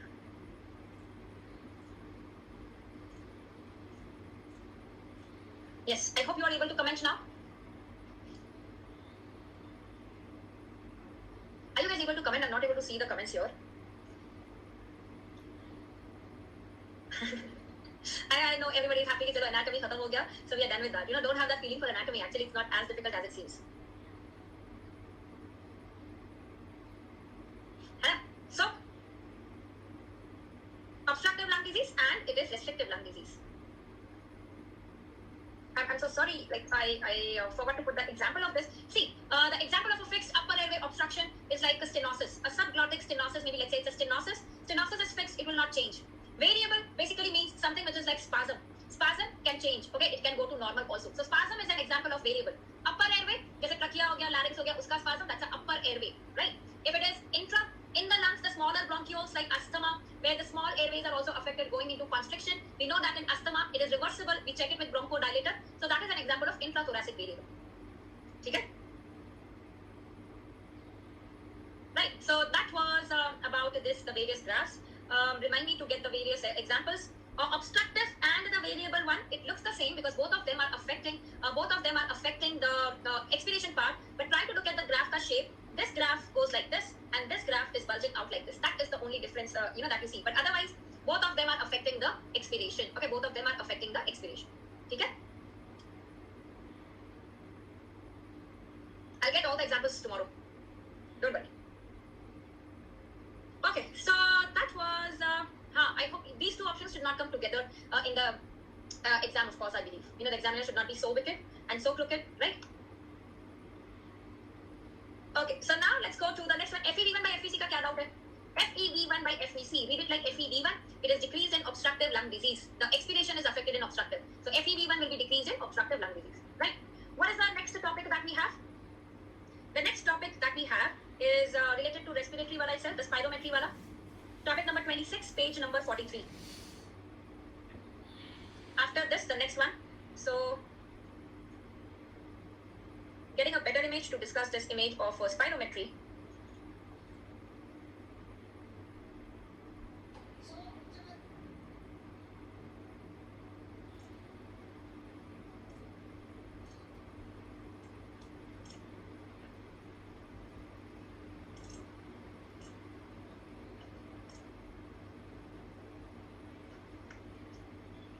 Alright, so looking at this graph, in this graph, remember that the upward going is the inspiration, the volume increasing, the downward going is the expiration. So inspiration, expiration, inspiration, expiration, that is what is happening. This is normal, like without any efforts, extra efforts. So the normal wala here, this is called as tidal volume. Okay, the normal one, that is the tidal volume, the TD, it's a normal tide. But we can do the forced inspiration also, jitna hum inspiration karte hain, we can go beyond that point. So beyond that point, whatever extra we have, that is the reserve. We have the reserve, the inspiratory reserve volume. And when we combine the both together, the normal inspiration plus the extra reserve that we have, both together is basically my inspiratory capacity. So inspiratory capacity is equal to the normal plus the reserve, that is TB plus IRV is the inspiratory capacity. This one is the inspiratory capacity. Expiration when we are going down, that's the normal expiration. We can do the forceful expiration also. That is the reserve that we have. This is the extra expiration that I can do over and above the normal. So this is ERV. Right? This is the expiratory reserve volume. Now, when we are breathing normally, the volume that remains in the lung after normal expiration. So volume remaining, okay, the volume remaining after normal expiration, volume remaining after normal expiration and after forceful expiration. Volume remaining after normal expiration and forceful expiration. After normal expiration, what remains in the lungs Normal function is the functional residual capacity. Remember, function wala is the normal expiration. Functional residual, that means it is remaining. After forceful expiration, I try to remove everything from the lungs, but still there is something which remains in the lungs even after forceful expiration. That is the residual volume. Okay, that is the residual volume. Thinking logically, FRC is a capacity and RV is a volume. Which of these will be higher? FRC, because capacity is the sum of at least two volumes. What is FRC? The total of what remains in the lung after normal expiration is the FRC. So that includes the expiratory reserve volume, the reserve that I'm not taking out, plus which remains always in the lungs, it is the RV. So FRC is basically ERV plus RV. So what remains in the lungs after normal expiration, this entire thing, this is the FRC, which has this reserve ERV and the RV. That forms the FRC. This is the forceful expiration that we are doing. Even after that, there is something remaining. It is RV. RV remains after forceful expiration. RV remains after forceful expiration. What is vital capacity? Vital capacity is vitals. किसके vitals हम check करते हैं? For someone who's live, who's alive. So vitals is alive. That means it is participating in exchange of the gases. So whatever volumes is getting exchanged, that is the vital capacity. What volume does not get out of the lung, no matter how forceful expiration we do? It is the residual volume. So that is why vital capacity is everything except this residual volume. So it is this IRV, it is this TV, and it is ERV. So these three together form this vital capacity, everything except the residual volume. So if I say that from the total lung capacity, if we are subtracting the residual volume which is not getting exchanged, it is the vital capacity. Vital capacity is the sum of rest of the three volumes, that is TV plus IRV plus ERV. That is the normal one and the reserve one, basically which can get exchanged. So normal plus reserve is the vital capacity. Everything except RV is the vital capacity, right? So what cannot be measured by spirometry? What cannot be measured by spirometry because it is not participating in exchange? It is the residual volume. If residual volume cannot be measured, then everything, jiska residual volume is a component, FRC, because FRC is a sum of ERV plus RV. अगर residual volume नहीं हो रहा है, तो total lung capacity भी नहीं होगा. Total lung capacity is how many volumes? 4 volumes. The TV plus IRV plus ERV plus the RV. So even that includes the RV. So all of these cannot be measured by spirometry. Can vital capacity be measured? Yes, because vital capacity is everything except the RV. So vital capacity can be measured. The rest of the three cannot be measured by spirometry. They can be measured by plethysmography. Okay, they can be measured by plethysmography. So if you look at some formulas, so TLC is TV plus IRV plus ERV plus the residual volume. Everything except the residual volume, these three are the vital capacity. So we can also write it is vital capacity plus the RV. If we divide it into two, first two and next two, TV plus IRV, the normal plus the reserve is the total inspiratory capacity. ERV plus RV is the residual after normal expiration. That is the FRC. So TLC can also be written like this. Okay, TLC can also be written like this. It's the IC plus the FRC. Okay, it's the IC plus the FRC. Is this clear with everyone? Right? Is this clear with everyone?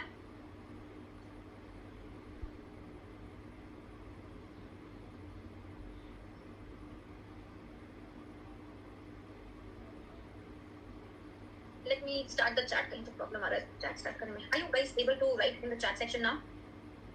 Yes. So is this clear with everyone, guys? The spirometry wala graph. So you can be asked the image-based question, and you can be asked formula, numerical-based questions as well. You can be asked what can be measured, what cannot be measured by the spirometry. Okay. So residual volume that can be measured by the plethysmography. Whatever cannot be measured by spirometry can be measured by plethysmography. Can measure everything. Okay. So TLC is basically the TLC is the 4 volumes here, all 4 together. If I remove the RV, the rest of the 3 is the vital capacity. If I put this 2 and this 2 together, TV plus IRV is the inspiratory capacity. ERV plus RV is the FRC. Okay, that's the FRC. Okay. Okay. So that is about expiratory capacity. कुछ books बोलती हैं, कुछ books नहीं बोलती हैं. अगर आया भी तो expiratory capacity is the TV plus the ERV. Okay, the TV plus the ERV. Values. Tidal volume is 500. Let me see if I can get the values or normal. So we had it somewhere, but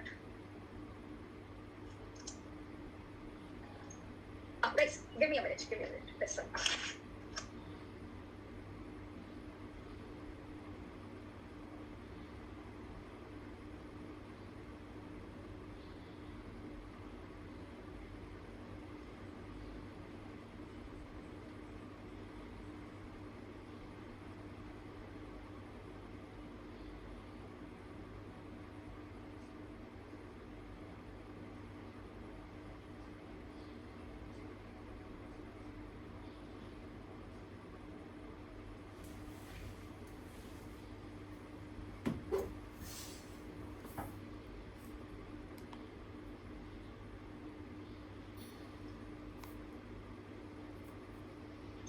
is clear with this?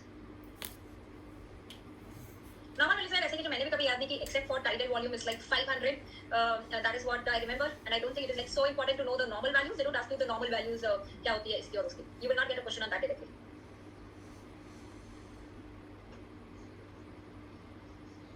ठीक है. Pregnancy में कुछ तो भी था which I don't remember. MOTI and FRC. There was a mnemonic that I made. Divyansh, in the next session I'll tell you that mnemonic. I don't exactly remember. In one of the sessions where I've taken physiological changes in pregnancy, वहाँ पे हमने किया था. MOTI. What is MOTI? FRC does not change, and MOTI was something. What was MOTI? What increases? Oh yes, fertility decreases. Absolutely right, Dinesh. Thank you so much. And what was the other thing? MOTI increases and fertility decreases. Fertility decreases. What was that?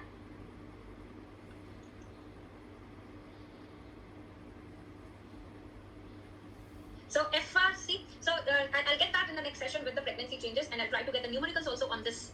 FRC increases. No. The minute ventilation, the tidal volume, and the inspiratory capacity increases. Okay.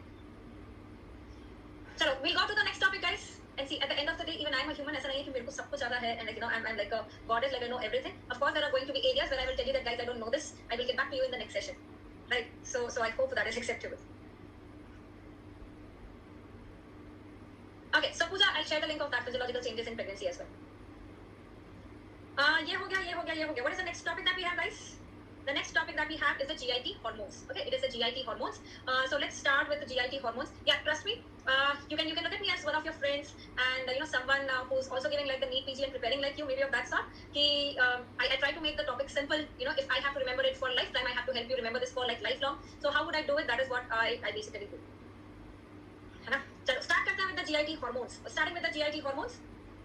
Remember for gastrin. What is for gastrin? CCK, secretin, GIP, and motilin. First, let's look at the side. Gastrin, G for G is the G cells. Gastrin is the stomach, right? Gastric means stomach. And remember that it comes from the G cells. And so G cells is basically what part of the stomach? Even that has been asked. It is the stomach antrum. Okay, it is the stomach antrum. Now, CCK and GIP. So K is for I and I is for K. That means CCK, जिसके नाम में K है, which is K in its name, it is the I cell. And जिसके नाम में I है, that is the K cells. So GIP is the K cells, CCK is the I cells. Secretin is S for S, it is the S cells, and motilin comes from the enterochromaffin cells. Okay, the enterochromaffin cells. So CCK is I and GIP is K cells, remember that. Now coming to the actions of these hormones. For gastrin, what you need to remember for gastrin is like AST. Gastrin is AST. Remember, it is all stimulatory. Gastrin has a stimulatory effect on everything. Be it the acid secretion, the gastric motility, the intestinal secretions, everything, it is all stimulatory. Remember that gastrin is all stimulatory. Next, CCK. CCK का action क्या होता है? CCK, the term is cholecystokinin. So as the term itself says, it is cholecysto, that means the gallbladder. Kinin means the motility, that means the contraction. So it stimulates the gallbladder का contraction. So if I ask you that if gallbladder ka contraction is stimulated, that means the bile will come out. It is trying to squeeze out the bile into the cystic duct, then the bile duct, and this bile duct, it goes into the duodenum. There is the sphincter of Oddi. So what will happen to the sphincter of Oddi with cholecystokinin? There will be relaxation of the sphincter of Oddi, so that the bile flows into the duodenum. So it is sphincter of Oddi relaxation. What does it do to the stomach? The CCK and the secretin. Gastrin, as the term says, all stimulatory, it stimulates the stomach. But the rest of the two, that is the CCK and the secretin, which come from the intestine. They are like, we are from the intestinal team, we will inhibit the stomach. So they block the stomach motility. So if they want to stop, they want to decrease the stomach motility. So what will they do to the pyloric sphincter? Pyloric sphincter contraction, so that the stomach contents do not go beyond. So it is pyloric sphincter contraction and sphincter of Oddi relaxation that we see with cholecystokinin and secretin. What is the action of secretin? What is the action with secretin? Secretin, as the term says, is related to the secretion. Secretion of what? Most important, it is secretion of the alkali. What is the alkali? It's the bicarbonate. From where? From the pancreatic ductal cells. It is the secretion of the alkali from the pancreatic ductal cells, not from the pancreatic acini. Acini release the enzymes, the hormones. That is not from the acini, it is from the ductal cells. So, secretin का function है alkali release करना from the pancreatic ductal cells. GIP, which was previously the gastric inhibitory peptide, now the GIP is glucose-dependent insulinotropic peptide. It is glucose-dependent insulinotropic. Insulinotropic means it is increasing the insulin secretion. That means GIP increases the insulin. That is what is the function of GIP. Then we have motilin. As the term says, motilin has to do all with respect to motility. It increases the motility, right? So motilin increases the motility. Now, What are the stimulating factors for each one of them? Gastrin, because gastrin stimulates the acid secretion. It is from the stomach. So whatever distends the stomach, that means whatever we eat, distending the stomach, now we want acid. So anything which is distending the stomach, so stomach distension is the stimulatory factor. Then we have calcium, which increases the acid secretion. We have insulin also, which comes after meals. So that means it is related to the digestion absorption, right? Even the vagal stimulation, acetylcholine, it increases the acid secretion. So gastrin stimulates the acid secretion. So whatever is stimulating the acid secretion, that would be gastrin ka stimulatory factors. For cholecystokinin, we said that it is related to gallbladder. And we know that gallbladder is very important for what food? Like if a patient has undergone cholecystectomy, we say that kansa khana mat khana, avoid fatty meals. Because for the digestion of the fat, we require that bile, right? It forms the miscels and then the fat is absorbed from the intestine. So for cholecystokinin, it will be the fat which will be a stimulant, fatty acids. Okay, fatty acids stimulate secretion of which GIP hormone? Fat is gallbladder, gallbladder is cholecystokinin. But if the question is what is the most potent stimulator for cholecystokinin? It is still the peptides. Okay, it is still the peptides which is the most potent. Next is secretin. Secretin, we said it is the alkali wala secretion from the pancreatic ductal cells. If it is alkali, alkali will come when there is acid. To neutralize the acid, alkali will come. So what will be the stimulant for secretin? It is going to be the acidic kind. Okay, the acidic kind is going to be the most potent stimulator for secretin because it is secreting the alkali. Okay, secreting the alkali, that is one. Next, GIP. GIP comes from which cells? I is for K. It is the K cells. It is insulinotropic peptide. So that means anything and everything, all the meals can increase the insulin levels. So be it carbohydrates, be it proteins, be it fats, everything can stimulate the insulin, that is the GIP. So which GIP hormone is stimulated by all? Carbohydrates, amino acids, fatty acids, it is GIP. GIP can be stimulated by all of them. Okay, GIP can be stimulated by all of them. So this is the crux of the various GIP hormones. Remember a drug acting on the motilin receptors, erythromycin, the macrolides act on the motilin receptors, and that is why when we take azithromycin वगैरह लेते हैं, a lot of people feel that diarrhea because these drugs they act on the motilin. And these are the drugs like erythromycin is a drug which can also cause CHPS like condition, the hypertrophic pyloric stenosis जैसा condition that can be caused by erythromycin in the neonate. Okay, that can be caused by erythromycin in the neonate. ठीक है? So that was about the GIP hormones, guys. Is this clear with everyone?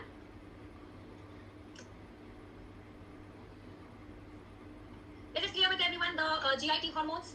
What you need to do is solve the MCQs on that. Okay, solve the MCQs on that. CHPS, the congenital hypertrophic pyloric stenosis. So which drug can cause a condition like CHPS? That is erythromycin. Okay, that is erythromycin. Motilin comes from the entire GIP, that is the enterochromaffin cells. The enterochromaffin cells, that is for motilin. Okay. Pyloric sphincter wala part. So pyloric sphincter, see when the pyloric sphincter relaxes, the gastric motility will increase. When the pyloric sphincter contracts, the gastric motility will decrease. So gastric motility increase karne wala is, gastric motility increase karne wala is gastrin. Okay, it is gastrin. And cholecystokinin increases the intestinal motility, but it decreases the gastric motility. So cholecystokinin and secretin, they inhibit the gastric motility. Calcium increases the gastrin secretion. Secretin is secreted by the S cells of the duodenum. Okay, yes, Rishabh, correct. Cholecystokinin will release the sphincter of OD for the bile to go, will contract the pylorus to inhibit the stomach motility. So Nathan, CCK and secretin both block the stomach motility, but both of them increase the gallbladder contraction. CCK, secretin helps the CCK. Okay? Chalo. So that was about the GIT hormones. The next topic that we have is personality disorders. Okay, the next that we have is personality disorders. So let's try to decode these personality disorders. I believe I need to get a zoomed wala image, or is it?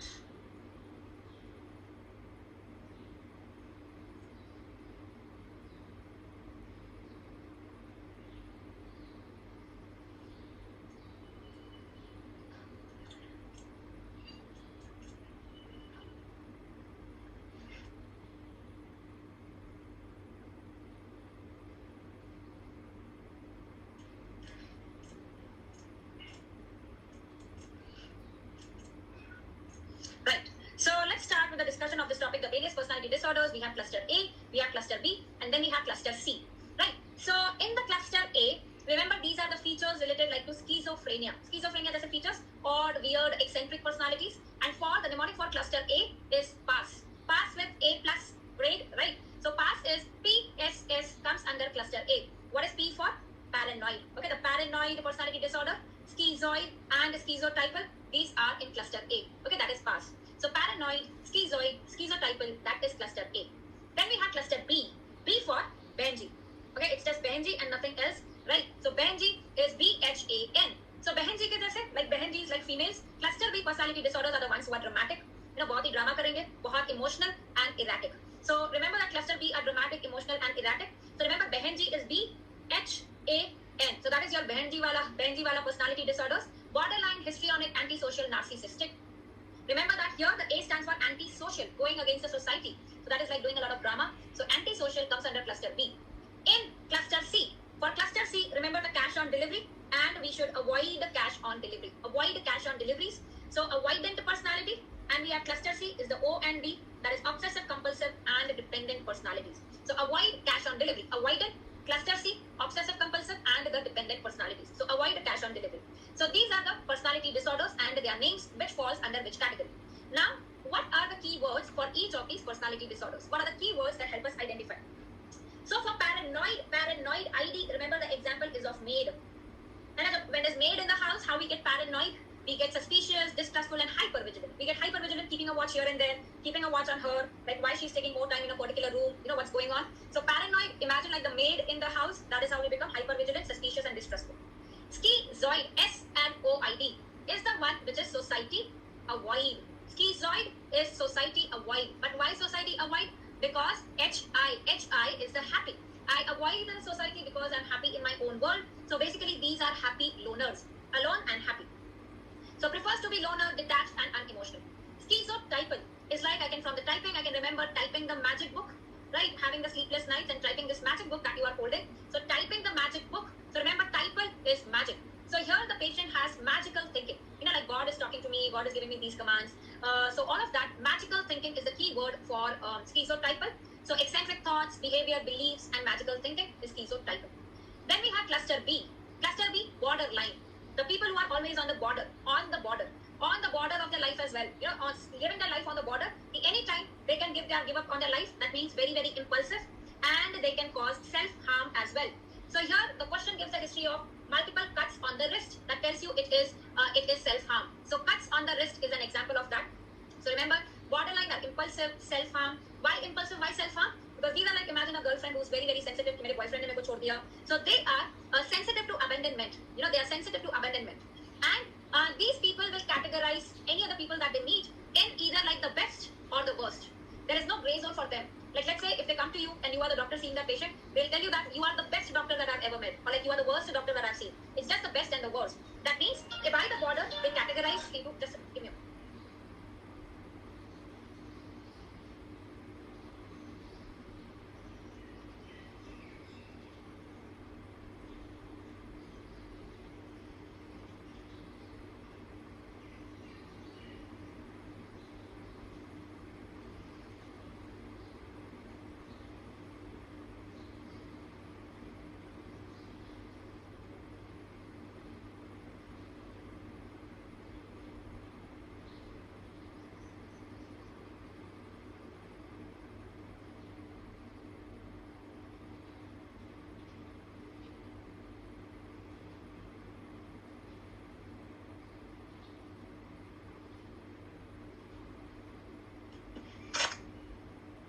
Right, sorry for the interruption. So we were discussing about these borderline will categorize into the worst and the best, right? And this is borderline. And what is the defense mechanism in borderline? In borderline personality disorders, what is the defense mechanism? Border splitting into two. So the defense mechanism that we have here is splitting. Okay, the defense mechanism that we have here is splitting. So borderline is splitting is the defense mechanism. Then we have histrionic. The best example of histrionic is like Rakhi Sawant. So you can imagine from Rakhi Sawant what would be the features of histrionic. Like who want to be the center of attention and do all the things which can get them to the limelight. Those are histrionic. So dramatic, superficial, attention seeking. And now we have the follower of Rakhi Sawant like Kangana also. So these are the people who want to be remembered like in history. History में कैसे सबको attention मिलता है? Everybody gets attention in history, the subject of history. Similarly, they want to get attention like in the subject of history. So those are histrionic. Antisocial, as the term says, they will go against the society. Illegal activities, violating the rights of others, all this will be antisocial. This is the personality disorder which is at the risk of developing drug abuse. Again, illegal activities, drug abuse. And if we have the same features in a person who is less than 18 years old, then it is called as conduct disorder. If it is more than 18 years old, then it is called as antisocial personality. So less than 18 is conduct disorder, more than 18 is antisocial. Right? So 18 तक we say कि ये सभी सिर्फ conduct disorder है. By the time they mature, maybe they will become normal. So we label it conduct. But 18 के बाद also even after 18 if they are not pseudofine, then it is antisocial. Like नहीं मान रहे, they are antisocial. Narcissistic is like Hitler. Now Hitler, very dominant personality, superiority complex. So these are the ones which have grandiosity, right? A lot of superiority complex and a lack of empathy. That is narcissistic. So that is about cluster B. Cluster C, avoidant. Avoidant, as the term says, they avoid the society. Similar to schizoid, who avoid the society. But the schizoid avoid the society because they are happy. They don't need anyone. Avoidant, they feel like going out, but they don't go out because they are afraid of the rejection, criticism, log kya kahenge, that is what they always think about. So basically, these are the ones who are into this rogue, that is kya kahenge log. Okay, so they are into this rogue, kya kahenge log, and that is why they don't go out. Dependent, as the term says, they are dependent on someone. They cannot live alone. Hostel room अकेले नहीं ले सकते. So and they'll be very people pleaser, basically dependent वाले, because they don't want to disappoint anyone because they feel that they cannot stay alone. So they would say a yes to everyone. चलो movie देखने चलना है, even if I have my daily target pending, yes. Let's go out, yes. Right. So these are the people who are submissive, people pleaser, and they need to be taken care of, and they are clingy. So this is similar to borderline. The borderline personalities are also very sensitive to abandonment. You know कि कोई मेरे को छोड़ के मत जाए. But the borderline will have the history of impulsivity, self-harm. That is not present here. Okay, that is not present here. Obsessive compulsive are the ones who are obsessed with perfection. Okay, so they are obsessed with their own way. Everything has to be my way. Like so rigid, they want everything to be their way. If anything goes from here to there, which is not according to their way, they will get irritated and frustrated. So those are obsessive compulsive. Like this is where I will park my vehicle. This is my study desk in the library and I will not sit anywhere else. These are like rigid personalities. That is obsessive compulsive, also called as anancastic, obsessive compulsive. So rigid, controlling, and perfectionist. These are obsessive compulsive personality. Remember, this is not obsessive compulsive disorder, which comes under neurotic disorder, which is ego dystonic. This is ego syntonic. The personality disorders are ego syntonic. The neurotic disorders, they are ego dystonic. Okay, they are ego dystonic. So these are the key words for the personality disorders. And remember that for which personality disorder we use this dialectical behavior therapy. Okay, dialectical behavior therapy is used in the treatment of borderline personality disorder. So remember, borderline bi and di. So dialectical behavior therapy is used in bi borderline personality disorder. Okay, it's used in borderline. Okay. So I've enabled the chat, guys. Is this clear with everyone? The various personality disorders. Various personality disorders. So what did we say in cluster A? It's PAS, paranoid, A, schizoid, and schizotypal. B is Behenji, and that is borderline, histrionic, antisocial, narcissistic. Then we have C, avoid COD, avoidant, cluster C, obsessive compulsive, and the dependent personalities. Okay. Right. So this was about personality disorders. We'll do the MCQs on that. We will do the MCQs on that basically in the next session. In the tonight evening session, we will do that. We can use it for other personality disorders also, but the dialectical one. But the predominant one that it is used. If you have to choose one, and this is a question, so dialectical, remember, is borderline. Ego syntonic, ego dystonic. So this is like ego syntonic means I am aware of it and it is according to my personality. Like I don't feel anything bad about it. Whatever is this feature that I have, I don't feel bad about it. So that is basically like ego syntonic. Okay. So nahi pata Prakhar. Femina, we will have one session per day from 24th. So that is only till tomorrow we have 2 sessions, and then from 24th we will have only 1 session. Okay. Next one, what is remaining is the second messengers is remaining. No, the 1 session duration will not be 3 hours. It is going to be the same 1.5 hour only. It's going to be 1.5 hour session. कहाँ था हमारा second messengers? So the second messengers is page number 31, topic number 17, hormones second messenger. Yes. Chalo, let's start with this one. So the hormones second messenger, and what is this image showing here? The image is a trick to remember the various second messengers for the hormones. So what do we have? The first one here is the pig, and it's a dirty pig. So remember that the first trick is dirty pig. What does dirty pig stand for? The TY stands for tyrosine kinase. Tyrosine kinase, the hormones are prolactin, insulin, and growth hormone and growth factors. So pig is dirty, that is tyrosine kinase. This one here is the mic to sing a song, that is gaane ke liye, GANE. That is GMP, cyclic GMP is the second messenger for ANP, nitric oxide, very very important, and the EDRF. That is endothelium derived relaxation factor. That is EDRF. For that, it is the second messenger, which is similar to nitric oxide. And then we have the third image, which is like a base camp. Okay, it's a base camp, which is not very high, like high altitude. Remember that base camp is a flat altitude. So base camp flat and beta HCG. Add to it beta HCG. that is the mnemonic for cyclic AMP, CAMP. Base, CAMP, flat, and we have beta HCG. So that is for cyclic AMP. So the tricks here are to remember dirty pig, then we have Gaane, and then we have base, CAMP, flat, beta HCG. So now let's have a look at this table here. It is given on the next page. And for the cyclic AMP, it is given in the same sequence, flat, okay, that is F, and then we have the flat, LH, ACTH, TSH. So that is the flat, okay, that is the flat. Then comes the CAMP, base, flat, CAMP. So we have calcitonin, ADH, MSH, and PTH. And then we had beta HCG. That means beta 1, beta 2 receptors, HCG, CRH, the corticotropic releasing hormone, and glucagon. These are the various hormones which act via cyclic AMP. So remember FSH, LH, ACTH, TSH, right?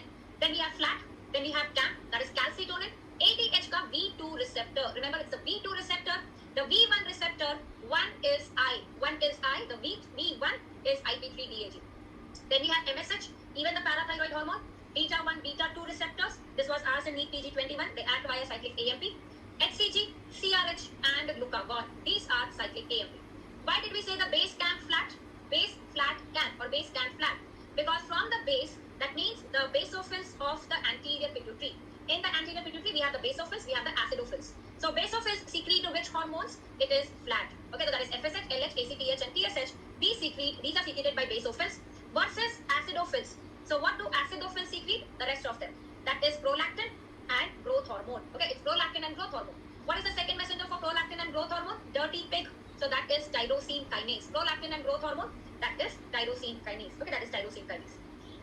Now going to the next one here, we have IP3DAG. So for IP3DAG, for IP3, read it like high P3, that stands for high is for hypothalamus wale hormones, and P3 is the PPP, that is PP, that is posterior pituitary wale hormones. So the hypothalamic hormones and the posterior pituitary hormones, these are IP3DAG. Hypothalamus के कौन से hormones होते हैं? From the hypothalamus, we have the various releasing hormones. So we have this GnRH, GHRH, TRH, except which RH did we see in the cyclic AMP? That is the CRH. So remember CRH is C, that means it is cyclic AMP. So which releasing hormone is acting via cyclic AMP? It is CRH. The rest of the RH, hypothalamus is IP3DAG. In the posterior pituitary, we have oxytocin and we have ADH. Okay, we have oxytocin and ADH. ADH में हमने देखा already. ADH has V1 and V2. V1 is I, it is IP3. V2 CAMP वाला, it was cyclic AMP. Kidneys में कौन सा होता है? V1 होता है कि V2 होता है? We have two kidneys, so remember that it is V2. Similarly, also remember here that we have two kidneys, so the SGLT2 that we will see in diabetes, even SGLT2 is kidneys, V2 is kidneys. Where is the V1 present? ADH is also called vasopressin. So the vasopressin action, that is pressing the vessels, that is vasoconstriction, is basically mediated via IP3. Okay, that is vasopressin. This is present in the blood vessels. V1 is the blood vessels. So this is IP3DAG. So having a look at the hormones here. So all the RH, that is the hypothalamus, and the posterior pituitary, oxytocin, ADH ka V1. V2 is cyclic AMP.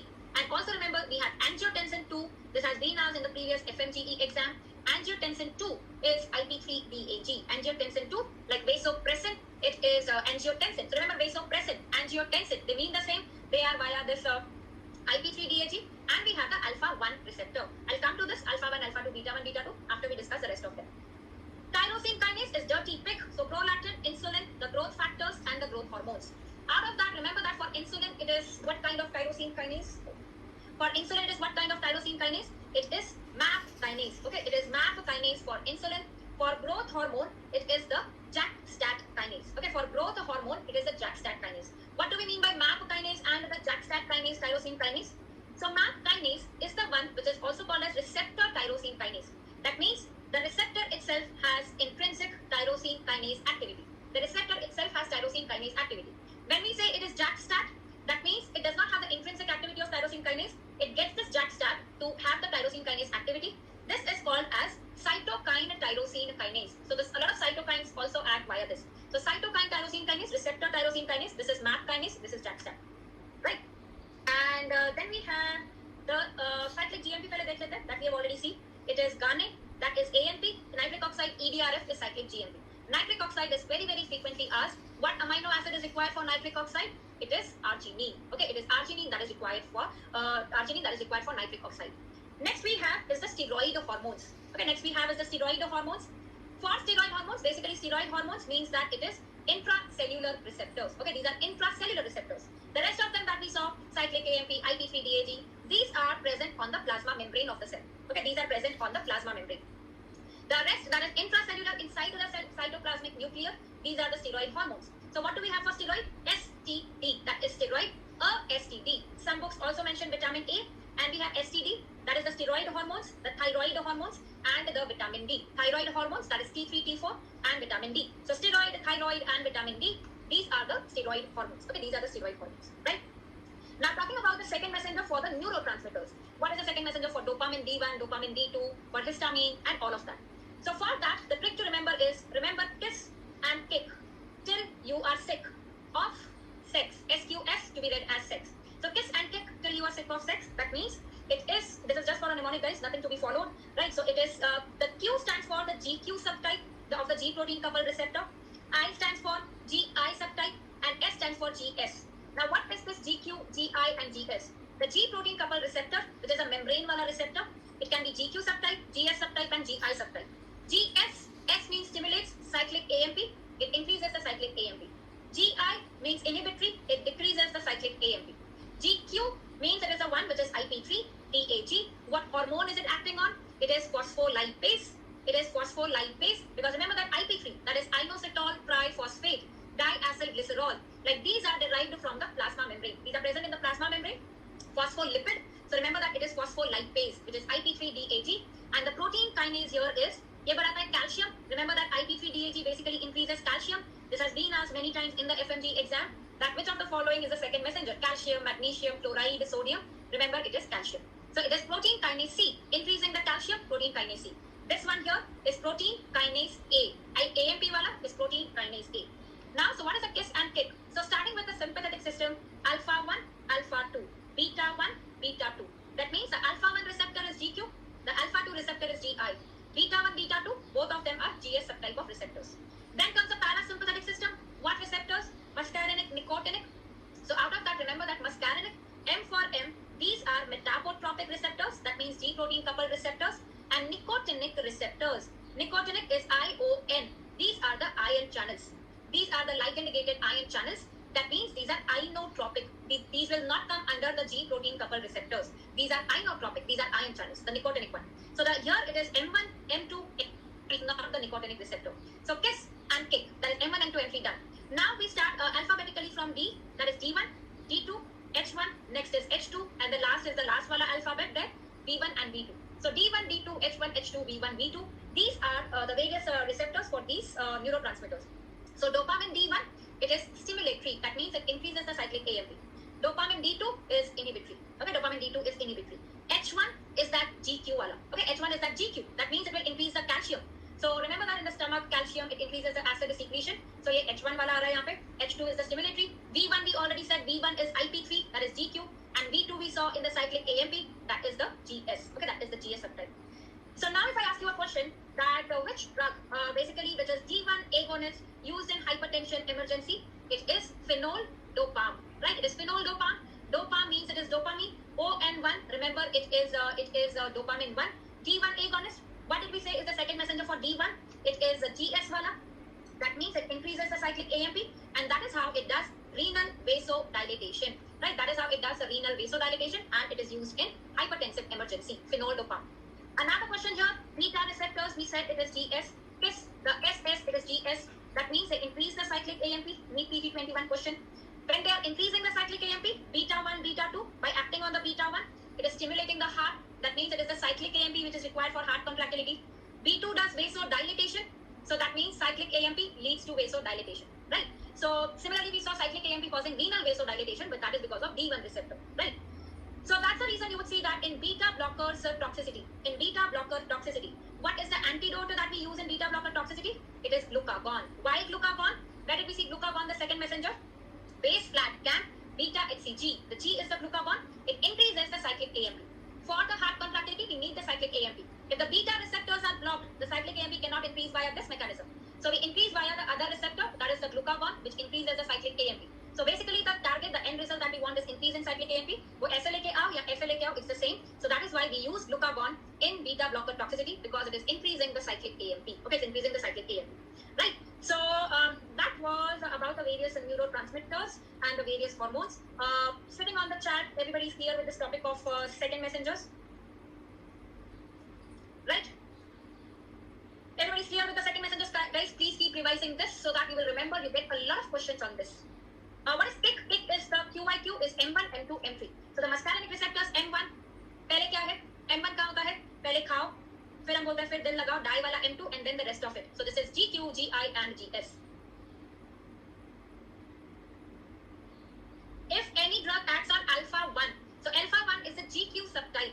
That means alpha 1 GQ wala, it is increasing the calcium, correct? So when it is increasing the calcium, we know that calcium causes vasoconstriction, right? Calcium causes constriction, and that is why it is alpha 1 which causes vasoconstriction. The alpha 1 stimulation causes vasoconstriction. Okay, so all the Q years are the GQ subtype. Intracytoplasmic, intranuclear is something which is always a controversy, so I'm not going into the details of that कि कौन सा nuclear है और कौन सा cytoplasmic है. The M and N that we spoke about is, so the acetylcholine receptors that we have, it could be muscarinic receptors, it could be nicotinic receptors.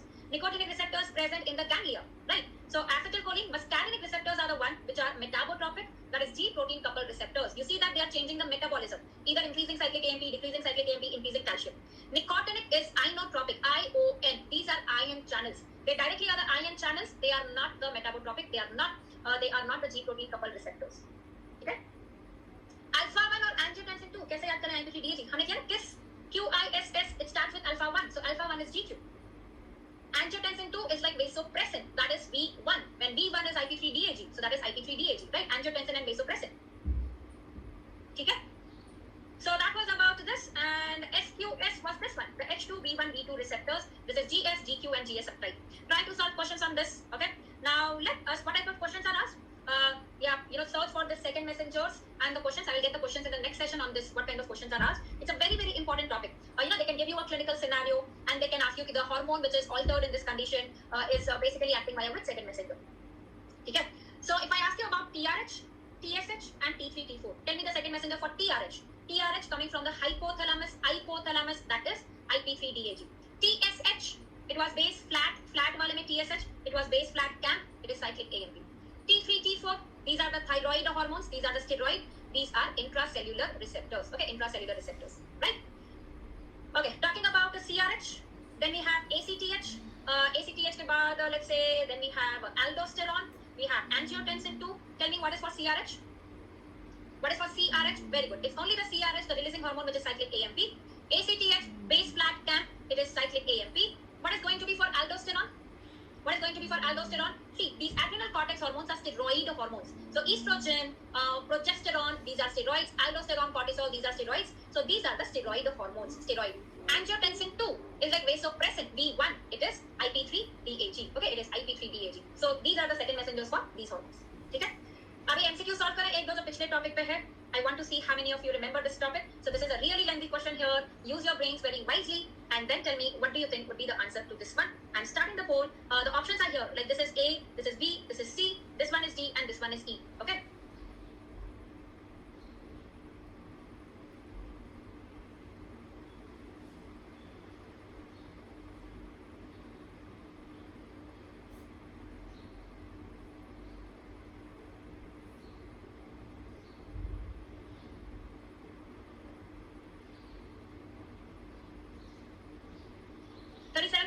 Right, only Y who's leading Siri is leading, then we have Yashasvi, Ria and Ria, 2 Rias here, same.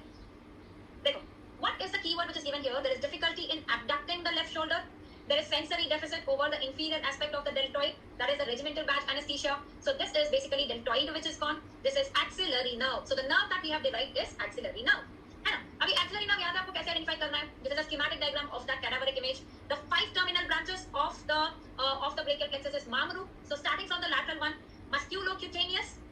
उसके next जो आता है, this is the posterior cord, right? All the 3 posterior divisions they contribute and they form the posterior cord. Posterior cord से कौन सी आती है? Axillary or radial, which is the thickest, the biggest nerve from the brachial plexus is radial. MAR, the one which is forming the M ka middle part, getting from the lateral cord, the medial cord, this is going to be the median nerve, and from the medial cord, M ka lateral aspect, that is going to be the ulnar nerve. So which is the axillary nerve here? It is the A. A is the axillary, which will go into the quadrangular space, axilla में जाएगा, neck of humerus के वहाँ से जाएगा, right? So A is going to be the axillary nerve, and that is why the answer is A. Is this clear with everyone?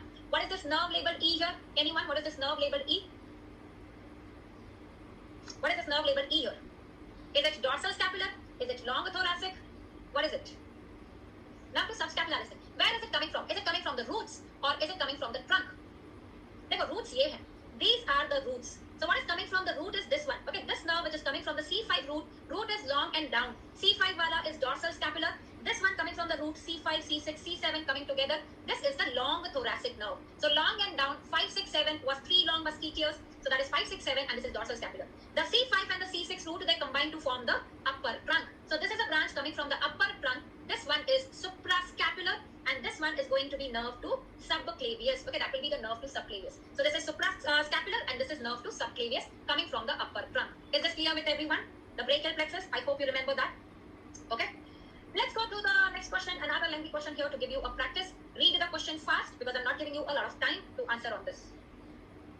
Whenever you have lengthy questions, the last line, the second last line is what should help you to answer the question fast. So you see how that simple memory-based topic of skull foramen can be put forth as a longer clinical scenario as well, right? So everything which is memory-based, remember that it's not just Raktamar, it has a lot of clinical association with it. So 32%, 30%, Yashasvi is leading, then we have Riya. Okay, so looking at this one here, the partially injured cranial nerve exits the skull through which structure? What is the injured nerve? Then I read the second last line.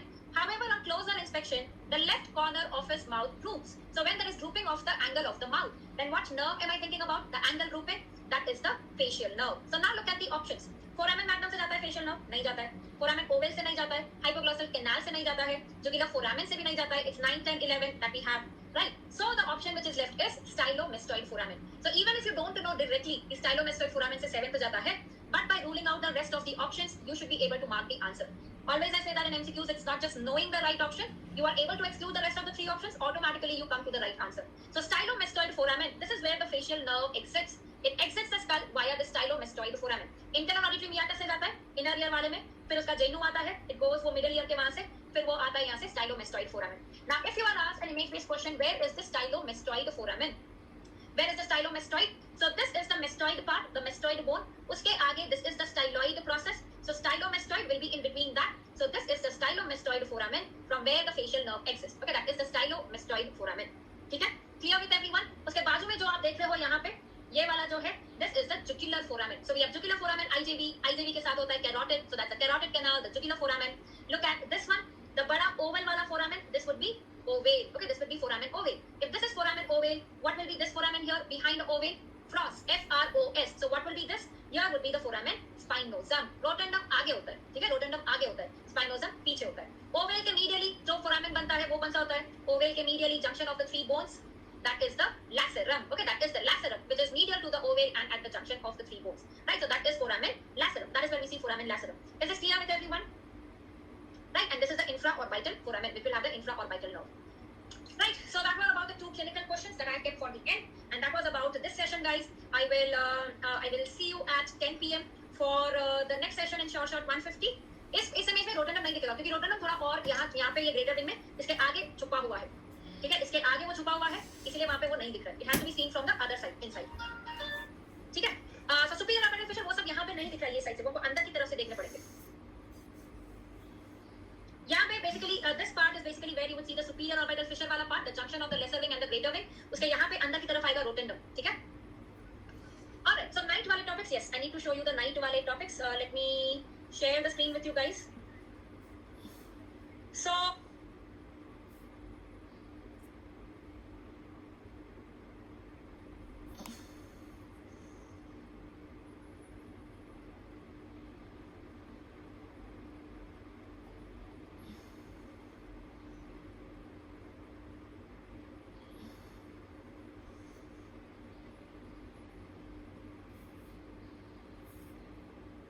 absent, not present. Corrugated is present in all the maples and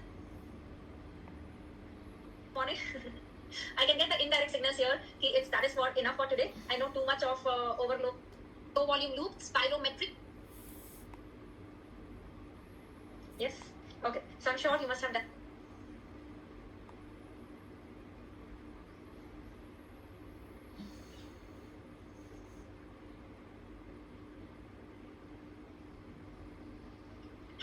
happy morning, a very good morning. I hope and I believe all of you are doing well. A quick note whether the audio visual is all good.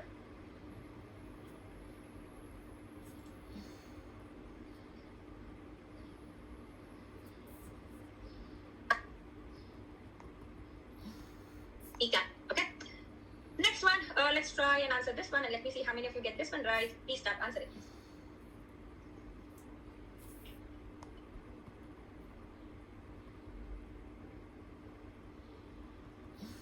Diencephalon nerves contain this and the last. This is for sure not seen. Right? So I hope this gives you that 8%. I will keep the MCQs instead of the topics, then we will go edit if done. Everyone, see you in the evening at 10 p.m. for the next class. Thank you.